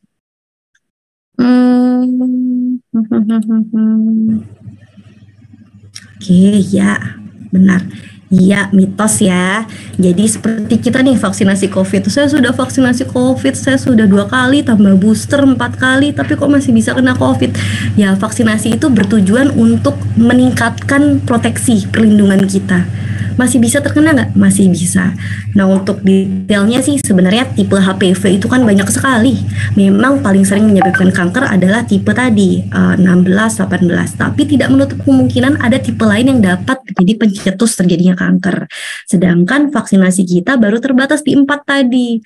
Nah, jadi ada kemungkinan untuk terjadi kanker serviks meskipun sudah vaksinasi. Jadi di sini nih pentingnya untuk tetap melakukan screening atau deteksi secara dini.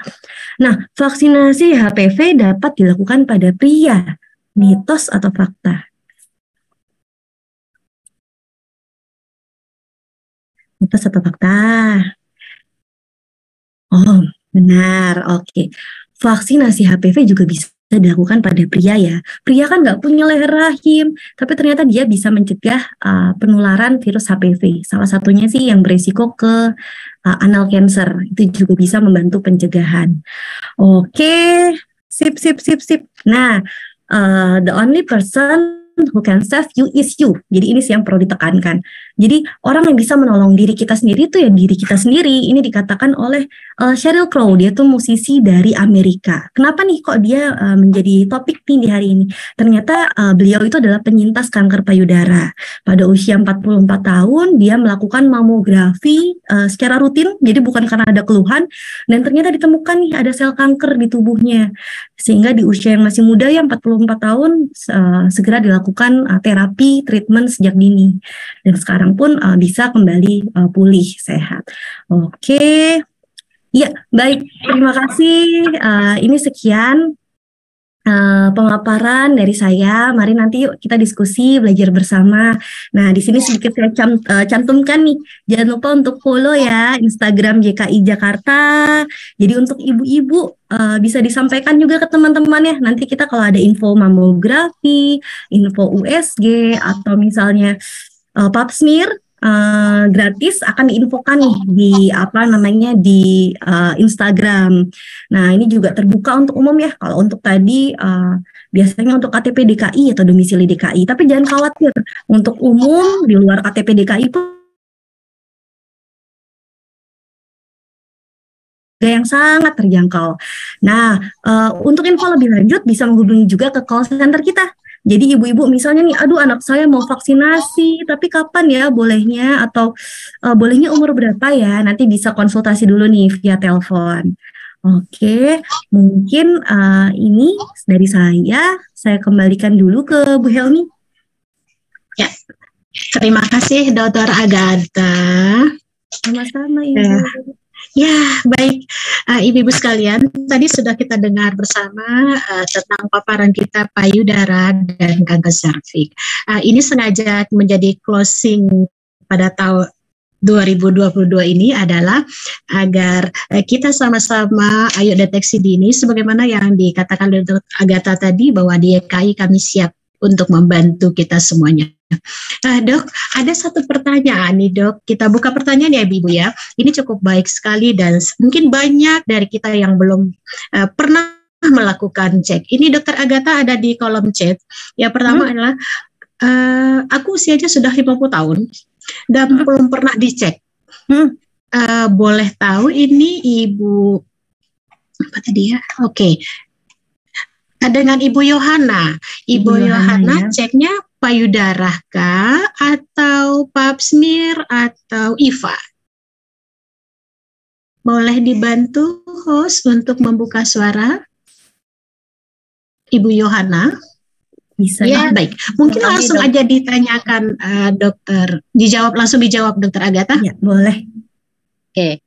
Pagi Dokter Agatha. Pagi Ibu Yohana. Merry Christmas. Merry Christmas juga Ibu, terima kasih.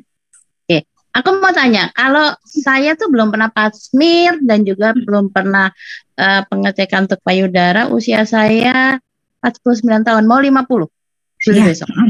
Itu gimana ya? Oke, berarti belum pernah sama sekali ya? Belum. Oke, kalau untuk payudara, usia 50 tahun sudah bisa mamografi.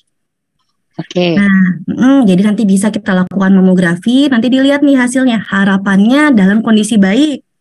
Nah, tapi kalau andai kata ada massa atau benjolan pun ya tadi saya sampaikan, belum tentu itu keganasan.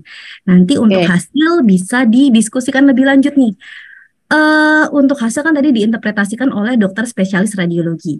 Tapi jika memang ada arah, kok sepertinya ada, misalnya dari dokternya sudah interpretasi nih kok ada benjolan, atau mungkin ada yang ke arahnya keganasan. Nah ini kan ibu-ibu pasti nanya, sih konsultasinya kemana? Kita arahkan ke dokter bedah. Jika mau lebih pastinya lagi ke bedah onkologi. Jadi tujuannya jika ada benjolan, apabila dia cenderung atau curiga keganasan, bisa segera dilakukan tindakan. Pertama itu dulu. Lalu bagaimana dengan pap smear? Kembali lagi, tadi syarat pap smear itu adalah sudah aktif, sudah ada aktivitas seksual ya. Jadi kalau pada wanita belum menikah, tentu tidak dilakukan pap smear. Nah, kalau untuk ibu, untuk usia 50 tahun belum ada pap smear, belum pernah pap smear, yuk mari bisa dicek Bu. Jadi sebenarnya sih nggak ada kata terlambat. Jadi kita jangan nunggu dulu nih, saya tapi nggak ada gejala apa-apa dok. Kalau nggak ada gejala apa-apa ya kita puji syukur ya Bu ya. Tapi tetap dilakukan pemeriksaan dengan tadi syaratnya. Ibu bisa datang di saat sudah selesai menstruasi. Nah, yang saya mau tanyakan dok, saya itu sudah berhenti menstruasi itu 2019 akhir. Oke. Memang saya waktu menstruasinya kecepatan. Jadi usia kelas 5 naik kelas 6 SD. Oke, iya. Itu menstruasi saya yang pertama. Dan setelah itu kemarin 2019 itu akhir 2019 saya udah stop sama sekali. Gitu. Oh, oke.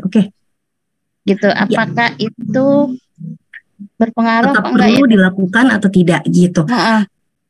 Pada dasarnya sih kalau misalnya memang kondisi kita tidak ada riwayat pengangkatan rahim secara total, jadi masih punya ada rahim, masih ada leher rahimnya, tetap dilakukan pap smear. Jadi di sini juga banyak nih Bu pasien ibu-ibu yang sudah usia lanjut, jadi sudah menopause ya, sudah berhenti menstruasi lebih dari 1 tahun, tapi tetap rutin memeriksakan diri, gitu. Jadi jika ibu belum pernah melakukan dan usia masih 50 tahun, tidak ada riwayat tadi pengangkatan leher rahim ya, tetap dilakukan pemeriksaan pap smear. Tapi jika ternyata ibu sudah beberapa kali nih, 3 kali berturut-turut hasil pap smear-nya negatif nih dari sejak usia 50 tahun. Nah, nanti di usia 65 tahun bisa tidak melakukan pemeriksaan gitu. Jika hasilnya baik ya. Kurang lebih seperti itu Bu Yohana. Oke, terima kasih Dokter Agatha. Sama-sama, semoga membantu ya. Iya, terima kasih Dokter Agatha, terima kasih Ibu Yohana. Baik, Ibu Dokter Agatha, ini ada satu lagi di kolom chat. Izin Dok, dari Ibu Tika dari Polri Jakarta Utara. Mohon info untuk di kota besar seperti di Jakarta, sebenarnya baiknya dilakukan deteksi dini CA serviks, IVA atau pap smear kah Dok? Oh, oke, baik. Jadi untuk deteksi dini, baik ini dengan Ibu Tika ya. Oke, halo Bu Tika, terima kasih pertanyaannya. Nah, untuk kota besar, baiknya apa nih, IVA atau pap smear? Pada dasarnya sih dua-duanya memang kita gunakan untuk deteksi dini. Semuanya ada kelebihan, ada positif, ada negatifnya. Nah, kalau untuk IVA, dia sudah banyak kita temukan di puskesmas, di fasilitas kesehatan terdekat seperti puskesmas. Biasanya juga dilakukan oleh bidan atau dokter terlatih. Nah, kalau untuk IVA itu dia kita lihat secara visual. Jadi nanti pemeriksaannya Ibu bidan akan membantu nih melihat kondisi leher rahim kita dengan namanya spekulum ya atau cucur bebek. Itu akan dilihat secara visual nih kondisi rahimnya kayak gimana ya. Nah, nanti akan diberikan pulasan, ada namanya pulasan asam asetat. Kelebihannya apa? Prosesnya cepat. Maksud saya hasilnya cepat karena kan kita hanya melihat ya dari visual. Nah, nanti setelah dipulas sekitar 1-2 menit nanti kelihatan nih hasilnya. Tadi setelah saya sampaikan ya, kalau misalnya tidak ada lesi putih di sekitarnya bisa dikatakan IVA negatif. Tapi kalau ada lesi putih itu dikatakan IVA positif. Bisa ada kecurigaan juga ke arah kanker kalau bentuknya sudah seperti biasanya seperti kol atau mudah berdarah. Itu kalau yang sudah stadium berat sih. Nah, jadi hasilnya sudah langsung kelihatan nih IVA positif atau IVA negatifnya. Tidak sampai berhari-hari. Itu kelebihannya, prosesnya cepat. Nah, tapi kalau untuk pap smear sendiri bagaimana? Kalau pap smear kita prosesnya awal hampir sama nih. Kita lakukan pemeriksaan dengan cucur bebek. Bidan juga akan melihat nih kondisinya gimana ya, leher rahimnya ada tanda radang nggak, ada tanda ke arah kanker nggak. Nah, tapi kita ambil sel-selnya dengan alat, ada namanya brush ya. Jadi nanti kita diambil kayak sikat kecil gitu, kita ambil nih sel-sel di serviks kita, di leher rahim kita. Nah, sel-selnya itu akan dioleskan di preparat. Nanti akan diperiksa lebih lanjut dengan mikroskop di laboratorium. Jadi jelas memang sih prosesnya akan lebih lama. Tapi untuk detailnya penjabarannya jadi cukup lengkap. Jadi kalau memang ada ke arah serviks, karena kita kan lihat dari mikroskop ya, dokter spesialis patologi anatominya, ini sudah ke arah mana nih? Apakah hanya ada radang ataukah hanya karena tadi infeksi lain, bisa ya menilai ada infeksi jamur, infeksi bakteri, atau ada infeksi parasit, itu juga bisa terlihat ya dari hasil pap smear, atau ada ke arah keganasan. Keganasannya ke arah mana nih lesinya, itu bisa dilihat dari mikroskop tadi. Jadi ya tadi sih ada kelebihan, ada keterbatasannya juga. Jadi kalau IVA dia cenderung lebih cepat, tapi memang terbatas pada tadi kanker serviks saja. dari hasil yang terlihat secara visual. Kalau untuk pap smear memang proses pengerjaannya lebih lama karena kan kita harus bawa ke laboratorium ya. Tapi jika ada keluhan, jadi kita lihat, oh puji syukur nih nggak ada ke arah keganasan, tapi ternyata tadi ada keputihan dan lain-lain, itu bisa kelihatan juga dari pap smear. Kurang lebih seperti itu. Oke. Baik, Dokter Agatha. Ini ada Bapak atau Ibu Henrieti Abdul Muiz. Mau bertanya, silakan. Halo. Halo. Ya, Bapak Henrieti Abdul Muiz atau Ibu, mohon maaf. Oke. Yang mau bertanya, silakan. Oke, kalau Dok, ini ada satu Dok. Saya pribadi pernah miom ya.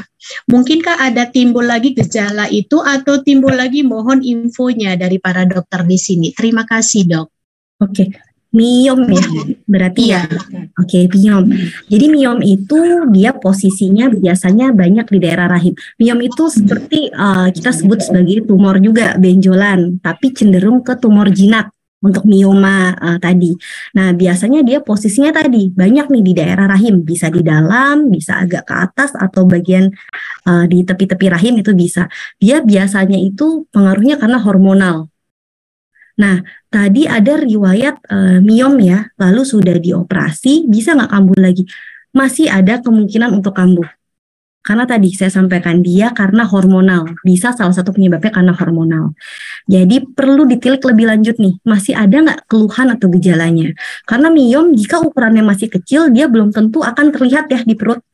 Kecuali kalau miom sudah ukuran besar, itu bisa kelihatan perutnya tampak cembung. Tapi kalau ukurannya masih kecil, dia sulit terlihat dari luar. Jadi perlu dilakukan USG.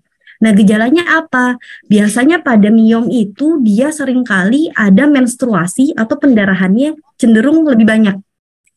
Jadi pendarahannya jumlahnya bisa lebih banyak. Salah satunya bisa juga sih nyeri, tapi bisa juga tidak nyeri. Nah, jadi untuk lebih pastinya sih perlu dilakukan USG. Gitu. Untuk bisa berulang atau tidak masih bisa ya. Oke. Baik. Dok, ada satu pertanyaan lagi nih, di sini. Dokter. Oh iya Ibu, ya silakan. Ya, makasih. Assalamualaikum warahmatullahi wabarakatuh. Waalaikumsalam. Dengan Ibu Triindah. Iya, langsung saja ya, Bu Dokter ya. Jadi gini, jadi saya itu kan sekarang usia udah masuk jalan 61. Nah, dulu saya pernah pap smear itu 7 tahun yang lalu pada waktu saya belum menopause. Nah, hasilnya normal. Nah, terus saya mau tanyakan sama dokter, berhubung saya ini udah lansia, karena 7 tahun yang lalu saya pernah periksa dan hasilnya baik, normal. Apakah saya perlu periksa lagi? Itu satu. Kemudian keduanya, kalau memang itu perlu periksa, sebaiknya dengan usia 61 tahun itu setidaknya atau sebaiknya berapa tahun sekali ya dokter? Itu yang kedua. Kemudian di sini daerah saya kan daerah Jagakarsa, dokter. Apakah ada yang terdekat untuk saya meriksa kembali untuk pap smear gitu? Karena kan dulu saya pap smearnya di sana. Jadi mungkin kan kalau itu kan terlalu jauh ya dengan saya sudah lansia. Jadi mohon petunjuknya apakah di sini daerah Pasar Minggu lah paling tidak ada yang terdekat buat saya pap smear gitu. Terima kasih dokter. Oke. Iya, baik. Ini tadi dengan Ibu Tri. Iya. Ibu Tri ya. Iya, baik. Ya. Terima kasih pertanyaannya Ibu Tri. Jadi tadi saya tilik satu-satu ya. Usia saya sudah 61 tahun, terakhir pap smear 7 tahun yang lalu. Nah, berarti di rentang 7 tahun yang lalu ini tidak ada pap smear ya. Tidak ada pap smear, tapi hasil pap smear 7 tahun yang lalu saya normal nih. Perlu pap smear lagi atau tidak? Kita sebenarnya mengacu kepada pedoman yang tadi sempat saya sampaikan. Bisa share screen lagi nggak sih, Mas? Share screen. Sebentar ya, kita sambil lihat bareng-bareng. Nah, di sini. Jadi Ibu kan masih masuk di usia tabel yang ketiga nih, 30 sampai 65 tahun. Usia Ibu kan 61 tahun ya. Iya. Jadi ini masih disarankan untuk pap smear. Nah, jadi sebenarnya untuk 7 tahun yang lalu tuh sebenarnya udah agak cukup lama nih Bu. Ya kita harapkan sejauh ini tidak ada keluhan, tidak ada gejala, tidak ada ke arah keganasan ya. Tapi memang tetap saya sarankan untuk pap smear. Pap smear 61 tahun kita pap smear dulu nih di tahun sekarang nih, di tahun 2022 atau 2023 ya. Kita lihat hasilnya. Kita tetap masih rutinkan karena Ibu kan 7 tahun nih jeda nggak pap smear ya. Kita rutinkan dulu setahun sekali dulu sebenarnya. Kita lihat jika Ibu masih hasilnya normal, nanti ya sebenarnya bisa sih didiskusikan dengan dokternya apakah perlu cek sekali lagi 1 tahun berikutnya atau bisa langsung ambil jeda 3 tahun. Kalau sesuai pedoman secara teoritis sebenarnya sih kita masih usia di bawah 65 tahun kita rutin pap smear dulu tiap tahunnya. Jika sudah 3 tahun berturut-turut hasil Ibu puji syukur baik terus nih, saya hasilnya normal, tidak ada masalah, itu baru kita bisa mulai agak renggang. Bisa jadi per 3 tahun sekali. Tapi jika Ibu sudah menyentuh angka 65 tahun nih, sudah lebih dari 65 tahun, Ibu sebelumnya sudah rutin pap smear, hasilnya normal terus, itu baru boleh tidak dilakukan pap smear. Itu dengan catatan tidak risiko tinggi ya. Risiko tinggi kembali saya paparkan nih yang tanda merah nih. Imunitasnya rendah, Ibu mungkin dengan riwayat HIV atau ada riwayat transplantasi organ atau ada paparan steroid jangka panjang atau ada riwayat lesi prekanker, itu tetap harus rutin dilakukan pap smear. Nanti bisa didiskusikan dengan dokter ya. Karena kan kita harus lihat kondisi klinis pasien masing-masing. Nah, lalu tadi pertanyaan yang kedua, Ibu tadi posisi di Jagakarsa ya. Jagakarsa terakhir di kanker dermais. Pada dasarnya sih kalau untuk pap smear bisa diarahkan sebenarnya kalau untuk pap smear bisa sih di klinik terdekat atau rumah sakit terdekat juga banyak. Ibu di Pasar Minggu ke RSUD Pasar Minggu juga ada. Lalu ada juga bisa di klinik YKI di Jakarta Selatan ya Bu ya, di Lebak Bulus. Ya. Jadi untuk kita kan di sini adalah klinik YKI Provinsi DKI Jakarta. Nah, ada juga namanya klinik YKI Pusat itu di Lebak Bulus. Itu juga bisa dilakukan pap smear di sana. Nah, nanti tinggal dilihat nih lebih dekat mana Ibu. Kalau di RSUD Pasar Minggu ada, bisa silahkan. Kalau ternyata ke YKI Lebak Bulus juga dekat, bisa silahkan. Iya, itu dulu. Tadi apakah sudah menjawab atau ya, ada? Sudah, makasih dokter. Iya, terima kasih. Dokter, ini boleh yang terakhir ya dok. Ini kalau Ibu Karsini dari Jakarta Utara ya?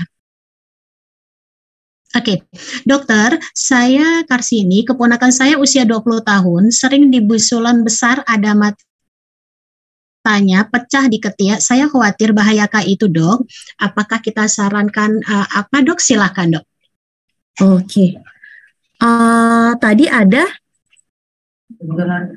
benjolan di ketiak ya, itu sampai berapa? Iya, ya dok. Ya, bisulan besar ada matanya. Tadi dengan di ketiak. Ibu Karsini ya? Iya betul. Iya. Jadi kembali lagi nih kita tilik. Ini kan berarti pertanyaannya mengarah ke arah payudara. Ada problem atau tidak? Ponakan Ibu usia berapa? 20 tahun dok. 20 tahun. Jadi sebenarnya kalau untuk benjolan tadi di daerah ketiak atau daerah payudara, apakah pasti ke arah keganasan? Pertama belum tentu. Nah, tambah lagi Ibu tadi cerita nih, benjolannya di ketiak terus ada nanah. Ada nanah ya, benar ya. Nah, ini bisa jadi ada tanda infeksi. Ada tanda infeksi. Nah, infeksinya dari mana? Bisa dari ada misal kita ada pemakaian deodoran dan lain-lain. Atau misalnya biasanya kalau anak muda kita cukuran di daerah ketiak gitu kan, pori-porinya jadi semakin lebar ya. Nah, resiko terjadinya infeksi pun juga jadi semakin besar. Bisa dari infeksi sehingga timbul nanah tadi. Itu bisa jadi salah satu penyebab. Tapi karena usia masih muda, 20 tahun, kita tidak menutup kemungkinan adanya benjolan atau resiko tumor di daerah payudara.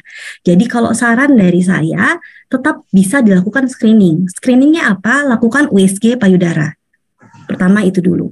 Jika sebelumnya nih saya tidak mau langsung USG, saya khawatir atau kadang kan kita ngerasa takut ya atau khawatir, bisa dimulai dulu dengan sadari tadi. Kita cek sadari dan lain-lain. Sadari kalau misalnya dirasa ada benjolan atau merasa tidak yakin dengan sadari, bisa ke Sadanis. Sadanis itu ke tenaga kesehatan.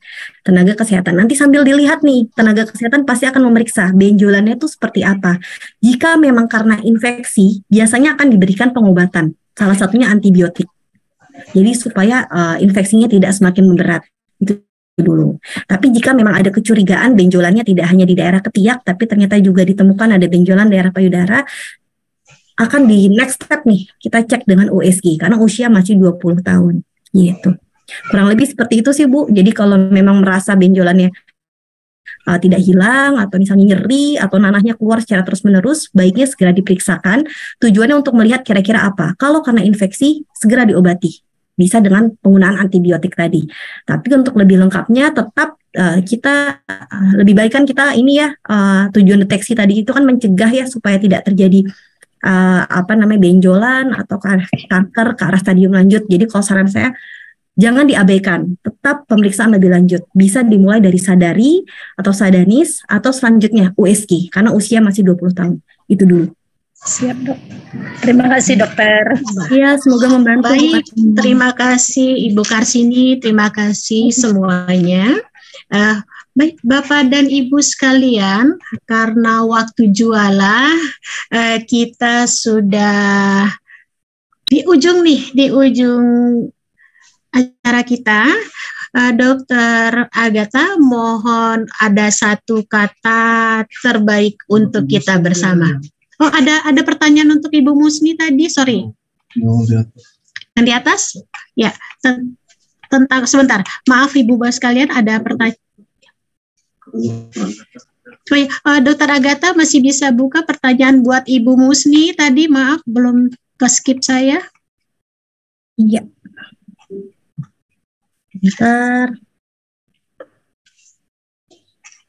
Ya, atau ini saya bacakan ya untuk ya bacakan aja Dok ya.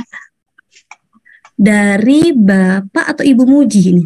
Izin bertanya, bagaimana langkah kita yang selama ini sudah mengkonsumsi jenis makanan yang mengandung bahan kimia atau lainnya karena kita tidak tahu apa ada obat khusus. Jadi kalau sudah terlanjur konsumsi bagaimana?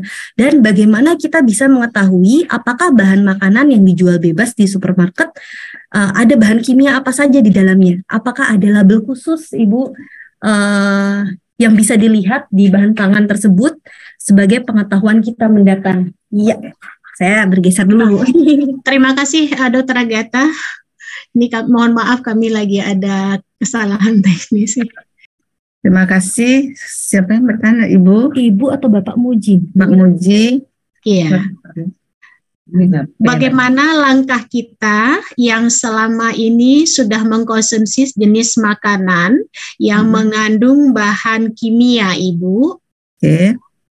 Atau lainnya, karena kita tidak tahu apakah ada obat khusus dan bagaimana kita bisa mengetahui bahan makanan yang dijual di supermarket bebas dengan bahan kimia apa, labelnya khusus atau bagaimana? Silakan. Terima kasih Bapak atau Ibu Muji atas pertanyaannya. Jadi dapat saya sampaikan seperti yang telah saya uraikan tadi di atas bahwa kita harus tetap waspada terhadap makanan atau minuman yang kita konsumsi, apalagi itu yang kita beli di supermarket atau dimanapun. Untuk Bapak dan Ibu ketahui bahwa makanan itu semuanya di dalam pengawasan POM. Sebelum rilis ke supermarket pasti ada nomor registrasinya. Nah, itu sudah melalui uji dari produsen, kemudian baru dapat nomor registrasinya. Jadi insya Allah yang di supermarket yang ada nomor registrasi Badan POM-nya itu telah rilis dan tidak mengandung bahan-bahan berbahaya. Kemudian ada juga selain dari Badan POM juga ada yang SP nomor registrasinya itu adalah makanan-makanan yang terregistrasi melalui Pemda setempat. Karena sekarang sudah sampai pengawasannya sudah sampai ke tingkat provinsi malah sampai ke kabupaten kota. Jadi Ibu lihat dulu apakah dia mempunyai nomor registrasi seperti itu atau tidak ya. Baru bisa kita beli. Itu dengan sendirinya. Walaupun demikian itu kan pre-market ya, post-marketnya itu secara rutin Badan POM maupun tingkat Pemda selalu melakukan sampling untuk diuji. Kalau saja itu tidak memenuhi syarat, tetap kita memberikan di-recall, ditarik dari peredaran atau diberikan informasi-informasi lagi supaya mereka tidak memakai bahan-bahan seperti itu. Jadi begitu Bu, yang di resmi ya, di penjualan resmi. Walaupun apakah di pasar juga ada pakai nomor SP. Tetapi kalau saja kita sudah keburu mengkonsumsi selama ini. Nah, karena itu kita memberikan warning sekarang ini. Kan belum ada ibu yang mendapatkan akibat daripada memakan produk-produk tersebut. Nah, mudah-mudahan ini tidak akan menjadi apa-apa. Sebetulnya sih setiap saat Badan POM maupun Pemda setempat selalu melakukan penyuluhan-penyuluhan seperti ini. Jadi dari kami YKI-DKI ini adalah untuk penutup tahun kita mengingatkan kembali. Tugasnya itu ada di pemerintah, yaitu di Badan POM, dari provinsi, dari Kota Madia sudah ada penjelasan tentang ini. Jadi kalau Bapak dan Ibu, wah saya udah keburu makan ini, bagaimana dong? Ada obatnya enggak? Loh, orang Bapak Ibu nggak sakit kan? Jadi ke depan jangan lagi, lebih hati-hati. Karena itu kami warning Bapak dan Ibu. Karena kanker ya, ini kan beresiko terhadap kanker. Jadi secara rutin setelah tadi disampaikan oleh Dr. Agatha juga, Bapak dan Ibu melakukan deteksi dini, apakah itu kanker leher rahim, kanker payudara, kanker paru, kanker macam-macam kanker, banyak banget, jadi bingung. Jadi tetapi yang saya sampaikan tadi adalah bahan-bahan berbahaya yang berisiko terhadap kanker. Nah, kalau udah dimakan gimana, Bu? Nah, hentikan makan hal-hal seperti itu karena dia berisiko. Nah, bagaimana obatnya? Tidak ada obatnya, kan Bapak Ibu sehat-sehat saja, tetapi lakukanlah deteksi dini untuk mengetahui karena moto kanker itu adalah apabila kanker ditemukan pada stadium dini dan diobati dengan tepat dan cepat, itu dapat disembuhkan. Begitu, Bu. Baik. Ya, terima kasih Ibu Musni. Ibu Musni, kami tetap berada di situ karena waktu sudah menunjukkan jam 11 siang lewat 2 malah di tempat kami.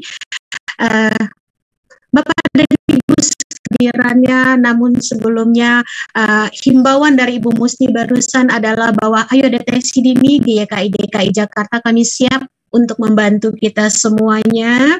Terima kasih atas kehadirannya. Apabila ada kesalahan dan kekeliruan dalam teknis selama hari ini karena habis hujan ya, mohon maaf. Terima kasih kami pembawa acara dan semua dari panitia hari ini mengucapkan mohon maaf. Assalamualaikum warahmatullahi wabarakatuh. Terima kasih Bapak Ibu yang sudah jauh dari Pontianak, dari Bali. Terima kasih Ibu Ibunda dari 6 kota, Jakarta Barat, Jakarta Timur, Jakarta Selatan, Jakarta Utara. Insya Allah kita ketemu lagi di bulan Januari. Bu Sri, terima kasih atas segalanya. Terima kasih Dr. Agatha. Terima kasih Ibu Musni yang sudah mengisi acara pada hari ini. Assalamualaikum warahmatullahi wabarakatuh. Terima kasih. Waalaikumsalam warahmatullahi wabarakatuh.